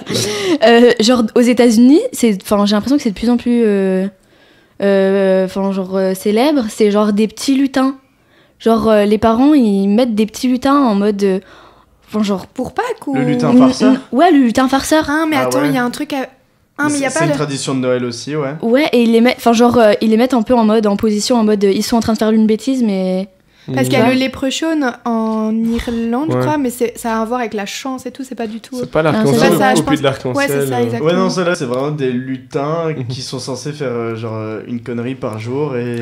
Ah, what? Ouais. Je sais pas, les gamins retrouvent le lutin, oh, qu'est-ce que t'as encore fait? Ouais, mais il y a des parents, genre, qui se chauffent vraiment, genre, ils achètent des mini-portes et tout pour que le lutin puisse passer, Ça tombe, ils créent juste une tradition. C'est aussi un peu un truc des réseaux, je pense, ils le mettent sur les réseaux et, enfin, tu vois... Ouais, j'avoue que j'ai vu que ça sur TikTok, genre on en a jamais parlé dans. Après, si c'est aux États-Unis, via les films. Ouais. C'est sûrement dans. D'ailleurs, les États-Unis, oh, le lutin farceur a acheté une Kalachnik. Pardon. Non. Sacré lutin. Ah non, ok. J'ai d'autres petites phrases que nos parents nous faisaient croire. Vous me dites si c'était le cas aussi pour vous. Ok, je commence par la première. Si tu manges pas ta soupe, tu grandiras pas. Ouais. Non, moi ça va. Je connais ce truc-là, mais moi j'ai jamais eu ça. Puis moi j'ai toujours été grand. Donc... Ah ouais? Alors t'as pas grandi d'un coup? Je suis né comme ça. C'est sorti du ventre comme ça. Ok. Et plus les légumes. Genre, termine tes légumes, c'est ce qui te fera grandir. Il y avait ça aussi avec les croûtes de pain. Oui, non, moi, on me racontait Mais ça, que c'est juste vous étiez que ça faisait grossir les. Oui, ah oui, mais ça c'est autre chose. Ça. Mais tu ça pour le coup, on me l'a jamais dit. Ma mère elle disait ça avec l'eau du robinet, elle disait que ça allait me faire pousser les seins parce qu'il y avait des trucs de. Bois de l'eau. Non, il y avait des. Comment on appelle ça déjà les hormones féminines, c'est les oestrogènes, les oestrogènes. Ouais. Qu'il y avait ça dans l'eau parce que certaines meufs prenaient des médicaments et puis chiaient ça dans l'eau. Mais elle a inventé. Ah oui. Ah totalement. Enfin, ouais, je mais suppose. fallait pas inventer. Non, mais elle voulait pas que je boive de l'eau, elle voulait que je boive de l'eau de la bouteille et donc du coup elle me faisait croire ça. Pourtant l'eau du robinet, est crédible en vrai. Elle me faisait croire ça, genre j'avais 15 ans, 17 ans quoi. Donc, ouais, il fallait un truc un peu plus. J'y croyais pas, mais chaud. Ouais. Ok, mais prochaine petite phrase. Si tu louches quand les cloches sonnent, tu vas rester comme ça toute ta vie. Il y a aussi une team des gens, si tu louches quand il y a du vent, tu vas rester comme ça toute ta vie. J'ai jamais entendu ça. Ah ouais. Mais moi, ça m'a traumatisée dans mon enfance. Hein. Genre, à chaque fois que. Et en plus, je le faisais exprès en mode je louche. C'est parce que t'étais super drôle comme ça. Ouais, j'ai un peu une thug, genre j'avais le goût du risque et tout, tu vois. Mais ça m'a vraiment traumatisée. Ok, j'ai volé ton nez en faisant le fameux geste. Oui, mais là, c'est vraiment quand on est petit, quoi. Bah ouais, j'y ai cru. Ouais. Encore une fois. Moi, je m'en rappelle pas du tout. Ok, si t'avales un pépin, un arbre va pousser dans ton ventre. Ah oui. Ah, mais j'étais en vrai, trop tu sais mal. que c'est... Pour un enfant, je comprends que c'est crédible, quoi. Ouais, mais moi, ça m'a mis trop mal. J'étais vraiment en mode non, qu'est-ce que j'ai fait? Moi aussi, j'avais trop peur. Moi, je pensais qu'il allait sortir par ta bouche comme ça. Bah oui, c'est ça, genre il allait grandir dans ton ventre et enfin, je sais pas par où il allait sortir, mais il allait sortir. Mais ça, c'est lui qui décide, ça dépend. Le pire, c'est les croyances que tu te mets tout seul dans la tête. Bah là, à cet âge-là, je pense pas que je m'inventais des...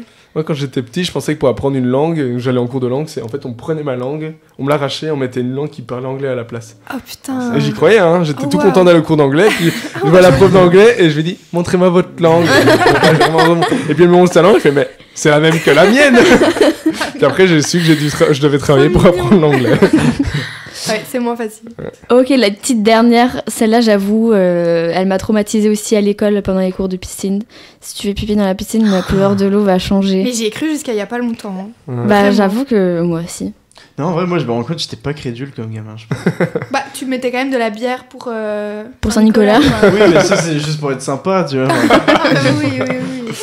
Ou alors, c'était aussi, tu peux pas avaler le chewing-gum, sinon... Il y avait un truc, ma maman m'avait dit un truc avec le chewing-gum et j'en ai avalé un une fois et j'étais vraiment trop mal. J'étais en mode, mais faut qu'on aille à l'hôpital ou vraiment, genre, j'étais en crise de panique, mais je sais même plus ce qu'elle m'a raconté. Ouais. Mais moi, j'avais peur de ça aussi, genre, il va me rester bloqué, enfin, tu vois, genre, il va plus jamais sortir. En même temps, on te met la pression à mort quand t'es petit en mode, avale pas ton chewing-gum, tu vois, genre, pour pas que tu l'avales parce que c'est pas bon, mais du coup. Alors que si tu fais une fois, c'est pas oui, si c'est grave, ça, c'est pas la mort. Tu vas le retrouver en faisant ton perfect. Hein. Le fameux. Et sur ça. Bah ouais, sur ça. C'était tout pour moi. Merci de m'avoir écouté. Ouais, sur un perfect. Bah, sur ça, hein, je vais vous laisser sur Panic at the Disco.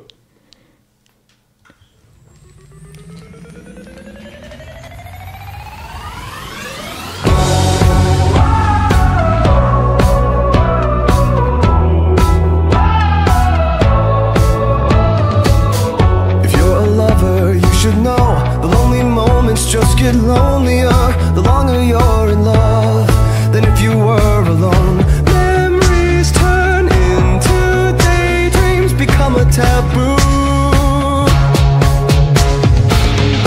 I don't want to be afraid. The deeper that I go, it takes my breath away. Soft hearts, electric souls, heart to heart and eyes to eyes. Is this taboo? Baby, we built this house on memories. Take my picture now, shake it till you see it. And when your fantasies become your legacy, promise me a place in your house of memories.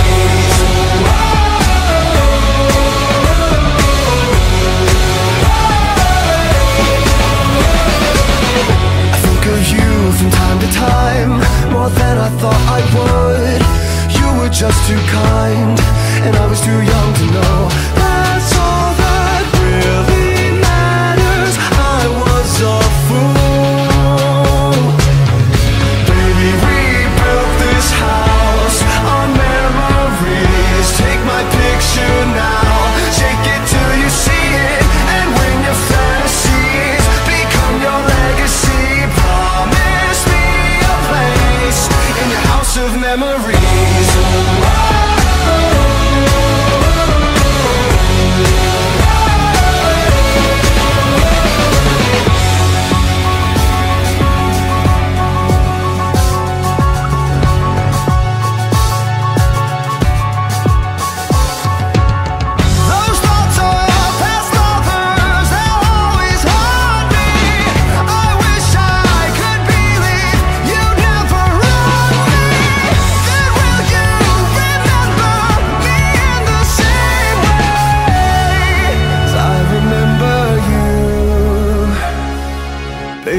on memories. Take my picture now, shake it till you see it. And when your fantasies become your legacy, promise me a place.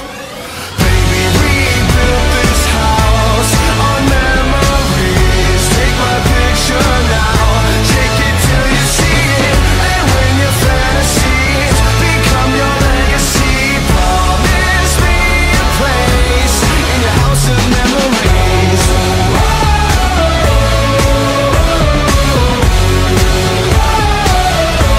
In your house of memories. Promise me a place. Hello tout le monde, on est de retour pour la chronique de Nathan. Je suis en compagnie du coup de Nathan, de Baptiste et de Lila. Bonsoir. Vas-y Nathan, je te laisse faire ton son.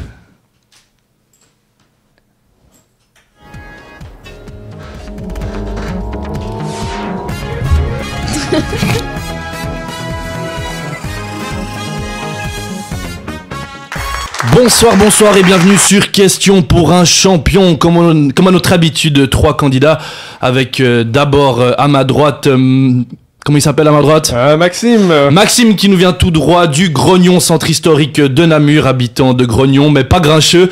Maxime est passionné de soldats de plomb. Avec sa meilleure amie Sandrine, Maxime aime faire des blagues au drive du Quick. À ses côtés... Régis, grand bonhomme passionné par les mèmes, il possède une page Facebook Humour du dimanche XD. Quand il n'est pas sur les plages de la Zoute, le Ibiza du plat pays, Régis suit des cours pour pouvoir devenir un mâle alpha. Sa phrase de drague infaillible, ton père serait pas paysan parce que t'es super fraîche, ma cocotte. Et dernier candidate, comment elle s'appelle ? Lila. Ok, c'est bon, on s'en fout. Première question. Bisous. Première question. Concentration. Solide géométrique tridimensionnel, je suis parfaitement symétrique autour de mon centre et tous les points à ma surface sont équidistants de celui-ci. Bien que la Terre n'ait pas exactement ma forme, elle s'en rapproche suffisamment pour qu'on m'utilise comme modèle simple en astronomie et en mathématiques. Comme dirait Soprano, oui je roule. Les ballons de football ont ma forme comme les boules de billard, mais pas trop les boules d'un mec. Qui suis-je ? Un cercle. Le cône. Une sphère. Ah. C'était un piège, 0 point pour tout le monde. Concentration. Deuxième question. Théorisé par Isaac Newton, je suis une force fondamentale qui attire les objets les uns vers les autres en fonction de leur masse et de la distance qui les sépare. Essentiel à la compréhension du mouvement des planètes et des satellites, je permets également de maintenir les objets au sol sur Terre. On me ressent chaque jour, mais on me comprend souvent mal. Qui suis-je ? La gravité. La gravité. 1 point pour les deux puisque Lila n'a pas répondu. Donc, parce qu'elle est muette aussi et handicapée, peut-être mentionné aussi. Elles sont dures les questions. Elles sont très dures, mais il y en a encore une troisième et dernière pour départager. Petit rappel des scores avant la troisième et dernière question. 1 point pour Maxime, 1 point pour Régis et 0 point pour Lila. Troisième question. Au cours de l'histoire, mes partisans ont remis en question la vision scientifique du globe terrestre en proposant un modèle alternatif, souvent inspiré par des textes anciens ou des théories conspirationnistes modernes. Malgré des preuves apportées par les explorations spatiales et les avancées en géodésie, je continue de susciter un certain intérêt dans les communautés de sceptiques contemporains. Néologisme du 21e siècle, mon nom désigne ceux qui adhèrent à cette croyance controversée. Qui suis-je ? Les platistes. Les platistes. Et non, je suis un gros con. Donc, pas de gagnant. Pas de gagnant pour cette émission. Rendez-vous demain pour une nouvelle émission. Bye bye.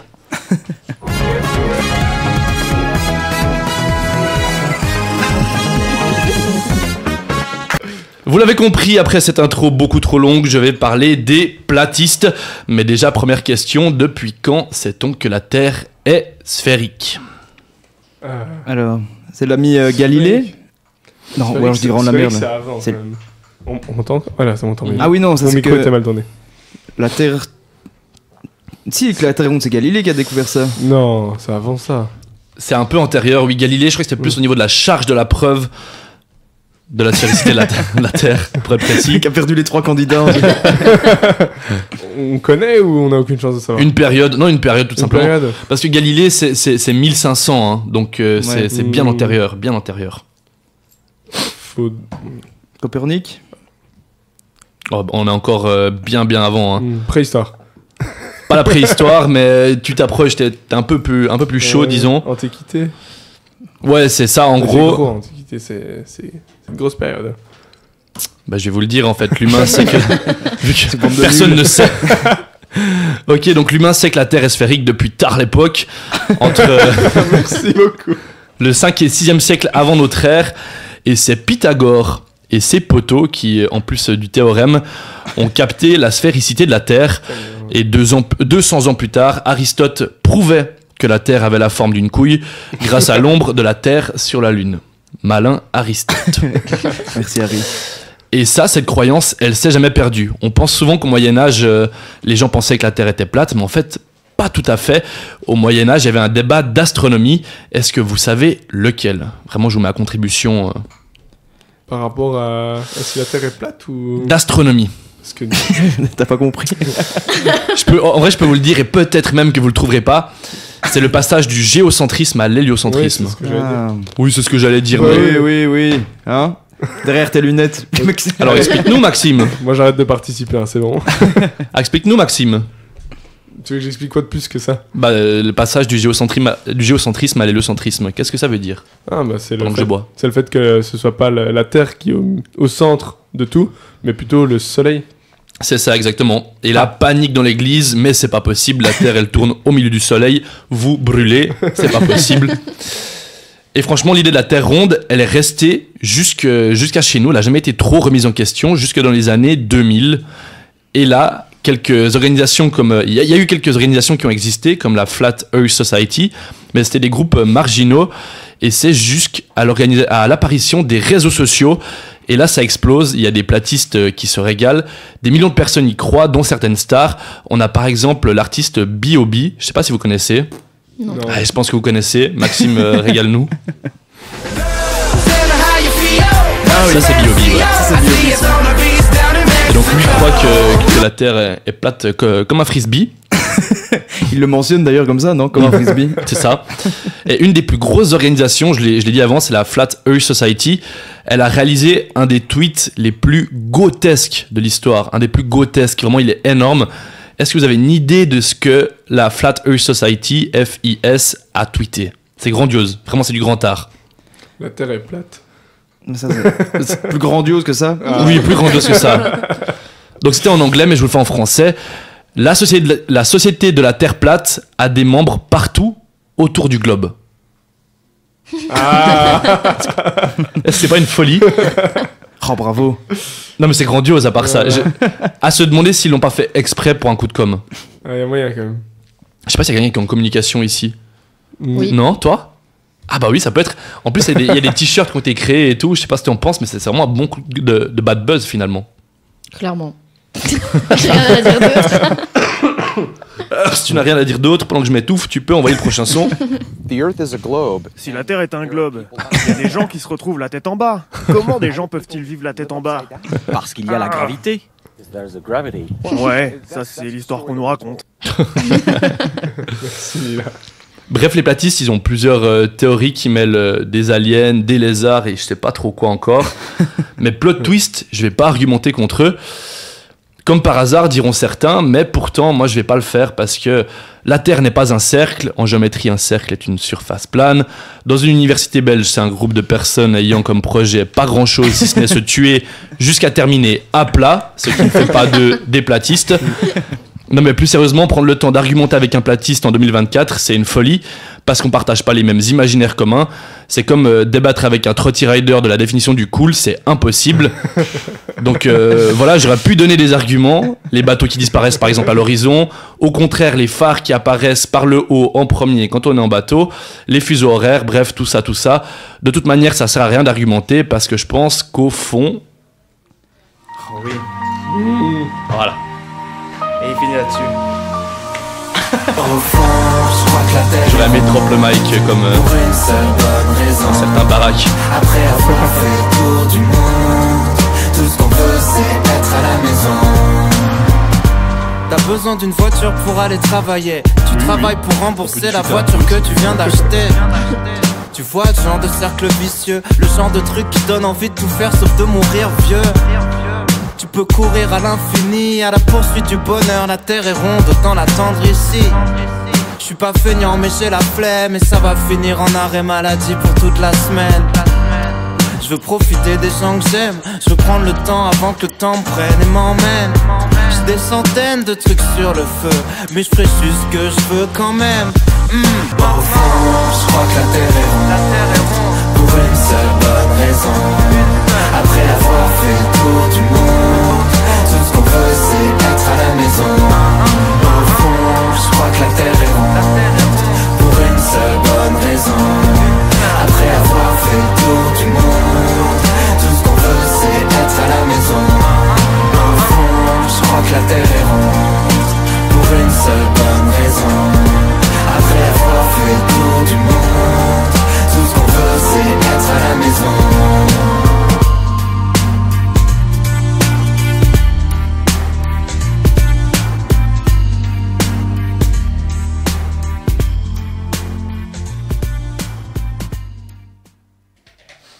Et l'on est de retour pour une nouvelle chronique. Du coup, juste avant de passer à la chronique suivante, j'aimerais... Nathan voulait dire quelque chose, une petite blague. Oui, puis enfin au-delà de ça, juste là c'était un peu une blague et toute cette chronique, mais il existe un documentaire disponible sur Netflix normalement qui s'appelle Behind the Curve, qui est hyper intéressant et qui décrypte la chose bien mieux que je l'ai fait. Et sinon un petit jeu avec Mad Mike qui s'appelle Mark Hughes et qui est mort en voulant tenter de prouver la non-sphéricité de la Terre. Et je vous demande comment. Comment déjà comment sauter, non. Petit indice, il est américain, pas hyper étonné. Il est mort comme ça alors. Il est mort en voulant prouver la plateur de la Terre. Il a voyagé très très haut pour voir les limites de la Terre. C'est ça, il a créé sa propre fusée, ouais. C'était une des figures du platisme sur Terre. Et en fait, il s'est craché et paix à son âme, il est mort. Il n'a rien pu prouver du tout. Ses enfants mourront avec cette information. Ouais. Voilà. On va profiter de cette incroyable transition pour passer à la chronique de Baptiste sur... Putain, ouais. Baptiste qui va nous parler des croyances au sein de la famille. Oui, Baptiste, c'est à toi. On va surtout d'abord trouver la croyance de mon mot de passe pour voir s'il est avec moi. Mais au-delà de ça, est-ce que vous avez déjà cru à des complots, des trucs comme ça? Moi, je me souviens par exemple que la fin du monde en 2012, ça m'a fait un peu transpirer les fesses. Ah ouais, ouais. Oui, c'est vrai. Qu'est-ce qu'il y a d'autre comme complot? C'était juste pour que tu fasses ton mot de passe, hein, vraiment. Tu l'as, Baptiste, c'est bon? Oui, là c'est bon. Donc en fait, je voulais vous parler des croyances au sein de la famille. Bon là, ça veut un petit peu rien dire comme ça, mais c'est un peu les croyances que de génération en génération, nos parents nous lèguent et qui sont vraiment de la merde. Donc autant dire que, bon, désolé pour tous les orphelins et tout autre individu autonome qui n'ont pas connu de parents ou qui n'en ont pas. Eux, ça va pas forcément les concerner. Par contre, les autres, donc vous avez des parents par exemple, vous? Pas... mais qui a fait dans un orphelinat, il a mal choisi son thème. Donc pour tous les autres, je pense qu'on a quand même un point commun, c'est qu'on a été bercé, baladé par nos parents. Oui, ça aussi, mais ça c'est encore c'est un autre sujet, on en parlera après. Par une multitude de phrases, d'âneries, de sottises, toute notre enfance. Je sais pas ce que vous en pensez, je sais pas si vous avez déjà des exemples de phrases par lesquelles vous avez été bercé, qu'on a tous entendu. Attraper froid. Voilà, bah ça c'est pas une phrase. C'est pas une phrase, c'est quoi? Attraper froid juste... faut que si tu vas dehors, tu vas attraper froid. Voilà, bah en vrai, t'es dedans. Ah, voilà, c'est dans le bon, mais juste attraper froid, non, mais... Donc moi, par exemple... Enfin, vas-y, continue. Vas-y, t'as un exemple. Oui, bah, c'est pas une phrase non plus pour... Mais il y a un truc, c'est cette espèce de parler un peu niais aux enfants, aux bébés, tu sais.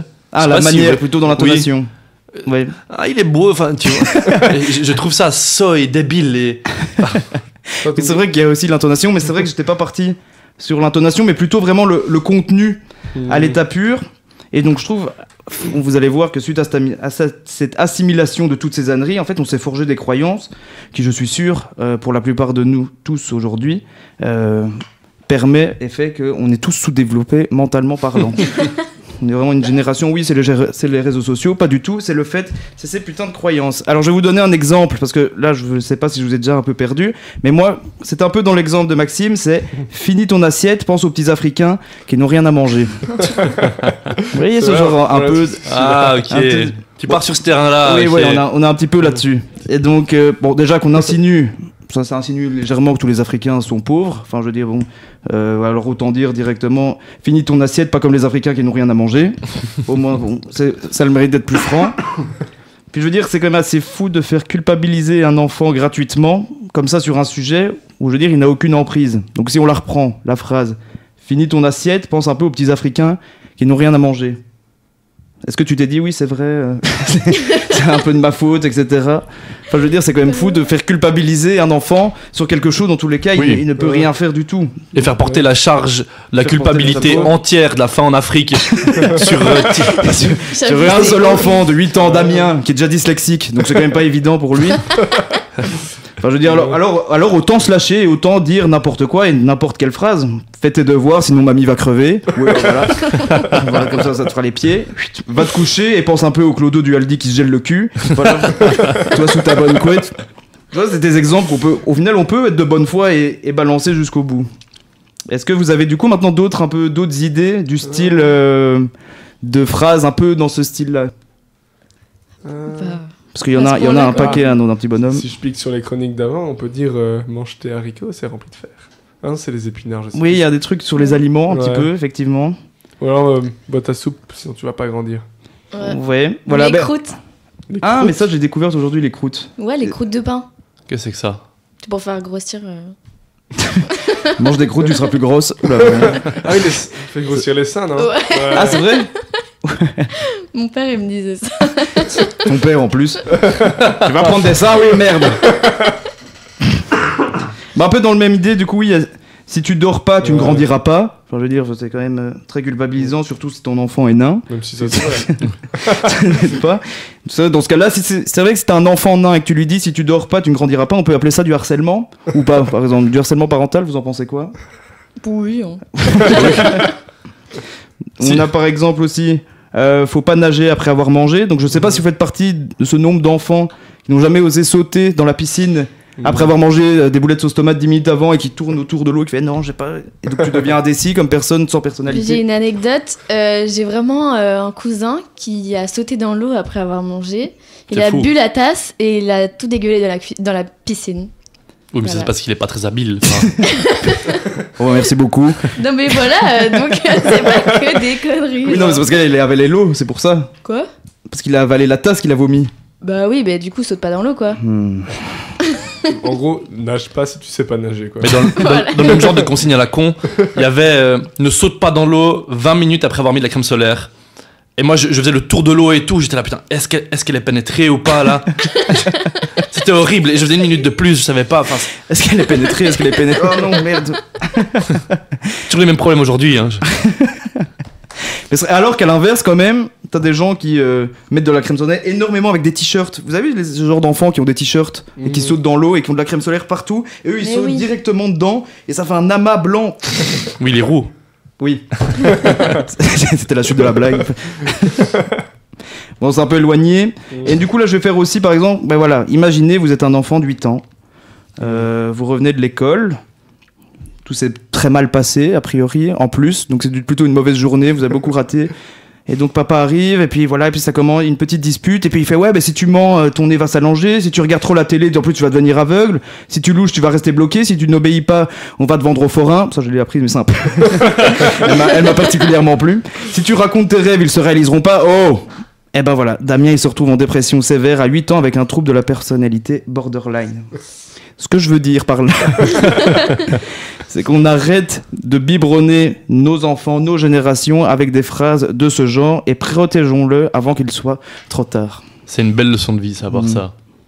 Perso, je continuerai quand même. putain. le désaura dans les... Merci beaucoup. Il n'y a rien de plus beau que le regard d'un enfant apeuré quand même. Voilà, on enchaîne sur un autre débat maintenant. Non, c'est quand même horrible. Mais tu peux nous parler de tes études, Baptiste? Est-ce que tu penses ces deux dernières phrases? Non, moi je suis très pour. En fait, moi je suis pour le harcèlement aussi. Je pensais qu'on coupait le micro et qu'on en parle ensuite en off. Et donc voilà. Enfin, j'ai coupé, j'ai fini. Alors, le message est passé. La chronique, on va pouvoir vous passer sur une dernière chanson, Chaka Punk. Chaka Punk. Chaka Punk. Chaka Punk. I'm piqué. Bah, ça fonctionne pas, hein. Si, on remercie Chaka. On remercie Chaka Punk. C'est moi qui fais de la merde. Ah! Crazy 'cause I'm sexy. They call me sexy 'cause I'm hot. Catch my nut. Don't you know why I'm so hot? 'Cause I am picky. Where everything is in a like oh me into your thing and make you scream my name. Honey, holy hole, such a goal. Make you wonder why I'm cold and distant. I'm cold and distant, yes I am. I'm PK, 'cause I'm all alone. You know that it's screaming, yes it's screaming no. I'm PK, 'cause I'm all alone. And maybe I'm alone, 'cause I'm a picky one. I got a lot of girls waiting for me not to call. Another Sunday morning on my own. Porque siempre dices lo mismo. Lo mismo soy I am. Bim bam bam, I fall down in shame again on me. 'Cause you laughing with your friends about me. Weirdo comportamiento. I'm picky, you're freaking or dating my hellos. And women consistent, too persistent. I'm cold and distant, remember me. And all the girls are driving crazy. I drive them crazy 'cause I'm lazy. I don't give a damn, you know I'm fucking lazy. I don't give a damn. I'm picky 'cause I'm all alone. And maybe I'm alone 'cause I'm a picky one. I've got a lot of girls waiting for me not to call. Another Sunday morning on my own. And maybe I'm too good for you, or maybe you don't know me, 'cause you know nada. I've got a lot of comics to read on the throne. Good luck in you and I could get along. I'm picky, I drive them all crazy. I drive them all crazy. You know that I'm hot. Yes, I'm hot. I'm picky 'cause I'm all alone. And maybe I'm alone 'cause I'm a picky one. I've got a lot of girls waiting for me not to call. Another Sunday morning on my own. Hello tout le monde, on est de Merci Nathan Ben. Ah oui, on peut faire un peu d'ASMR sinon. On va faire un dernier petit jeu avant de vous laisser. Donc... Voilà, ça c'était le petit jeu. Le lama. Vous allez devoir. Très bien. Vas-y Nathan, explique-nous ce que t'as trouvé, si tu as trouvé. Radio Crade. Non, mais du coup, on m'a demandé de meubler les 3 dernières minutes. Bon, petit jeu, ça existe ou ça existe pas, sur des croyances. Personne qui... Bon, voilà quoi. Les chats, ça existe, oui, très bien, suivant. Manger des carottes, ça améliore la vue? Non. Oui. Non. Suivant. Bisous les cons. La grande muraille de Chine est visible depuis la Lune. Vrai ou faux? Faux. Et rate pas les réponses, toi. Hein, je vois rien. Vrai. Faux. Non, c'est faux. Ça n'existe pas, elle est bien trop fine. Non, la muraille de Chine, ça n'existe pas, c'est bien connu. Ça existe ou ça n'existe pas? C'est une théorie du complot. Les taureaux détestent la couleur rouge. Ça, c'est vrai, ça. Non, c'est faux. C'est le mouvement. Non, c'est le rouge. C'est faux, c'est faux. Attends, j'étais une corrida en plus. Les taureaux. T'as pas des questions? Écoute, tu veux nous partager ton témoignage sur la corrida? C'est hyper populaire là. C'est vrai. Non, c'est en plus, enfin, c'est vrai que c'est cruel. Elle est intéressante. Le chewing-gum met 7 ans à être digéré. Faux. Non, plus. mais non, tu le chies direct. Non. Digéré. Tu vas pas avoir 7 ans un chewing-gum au fond de ton estomac. ça. Tu vas le chier direct. Bah oui.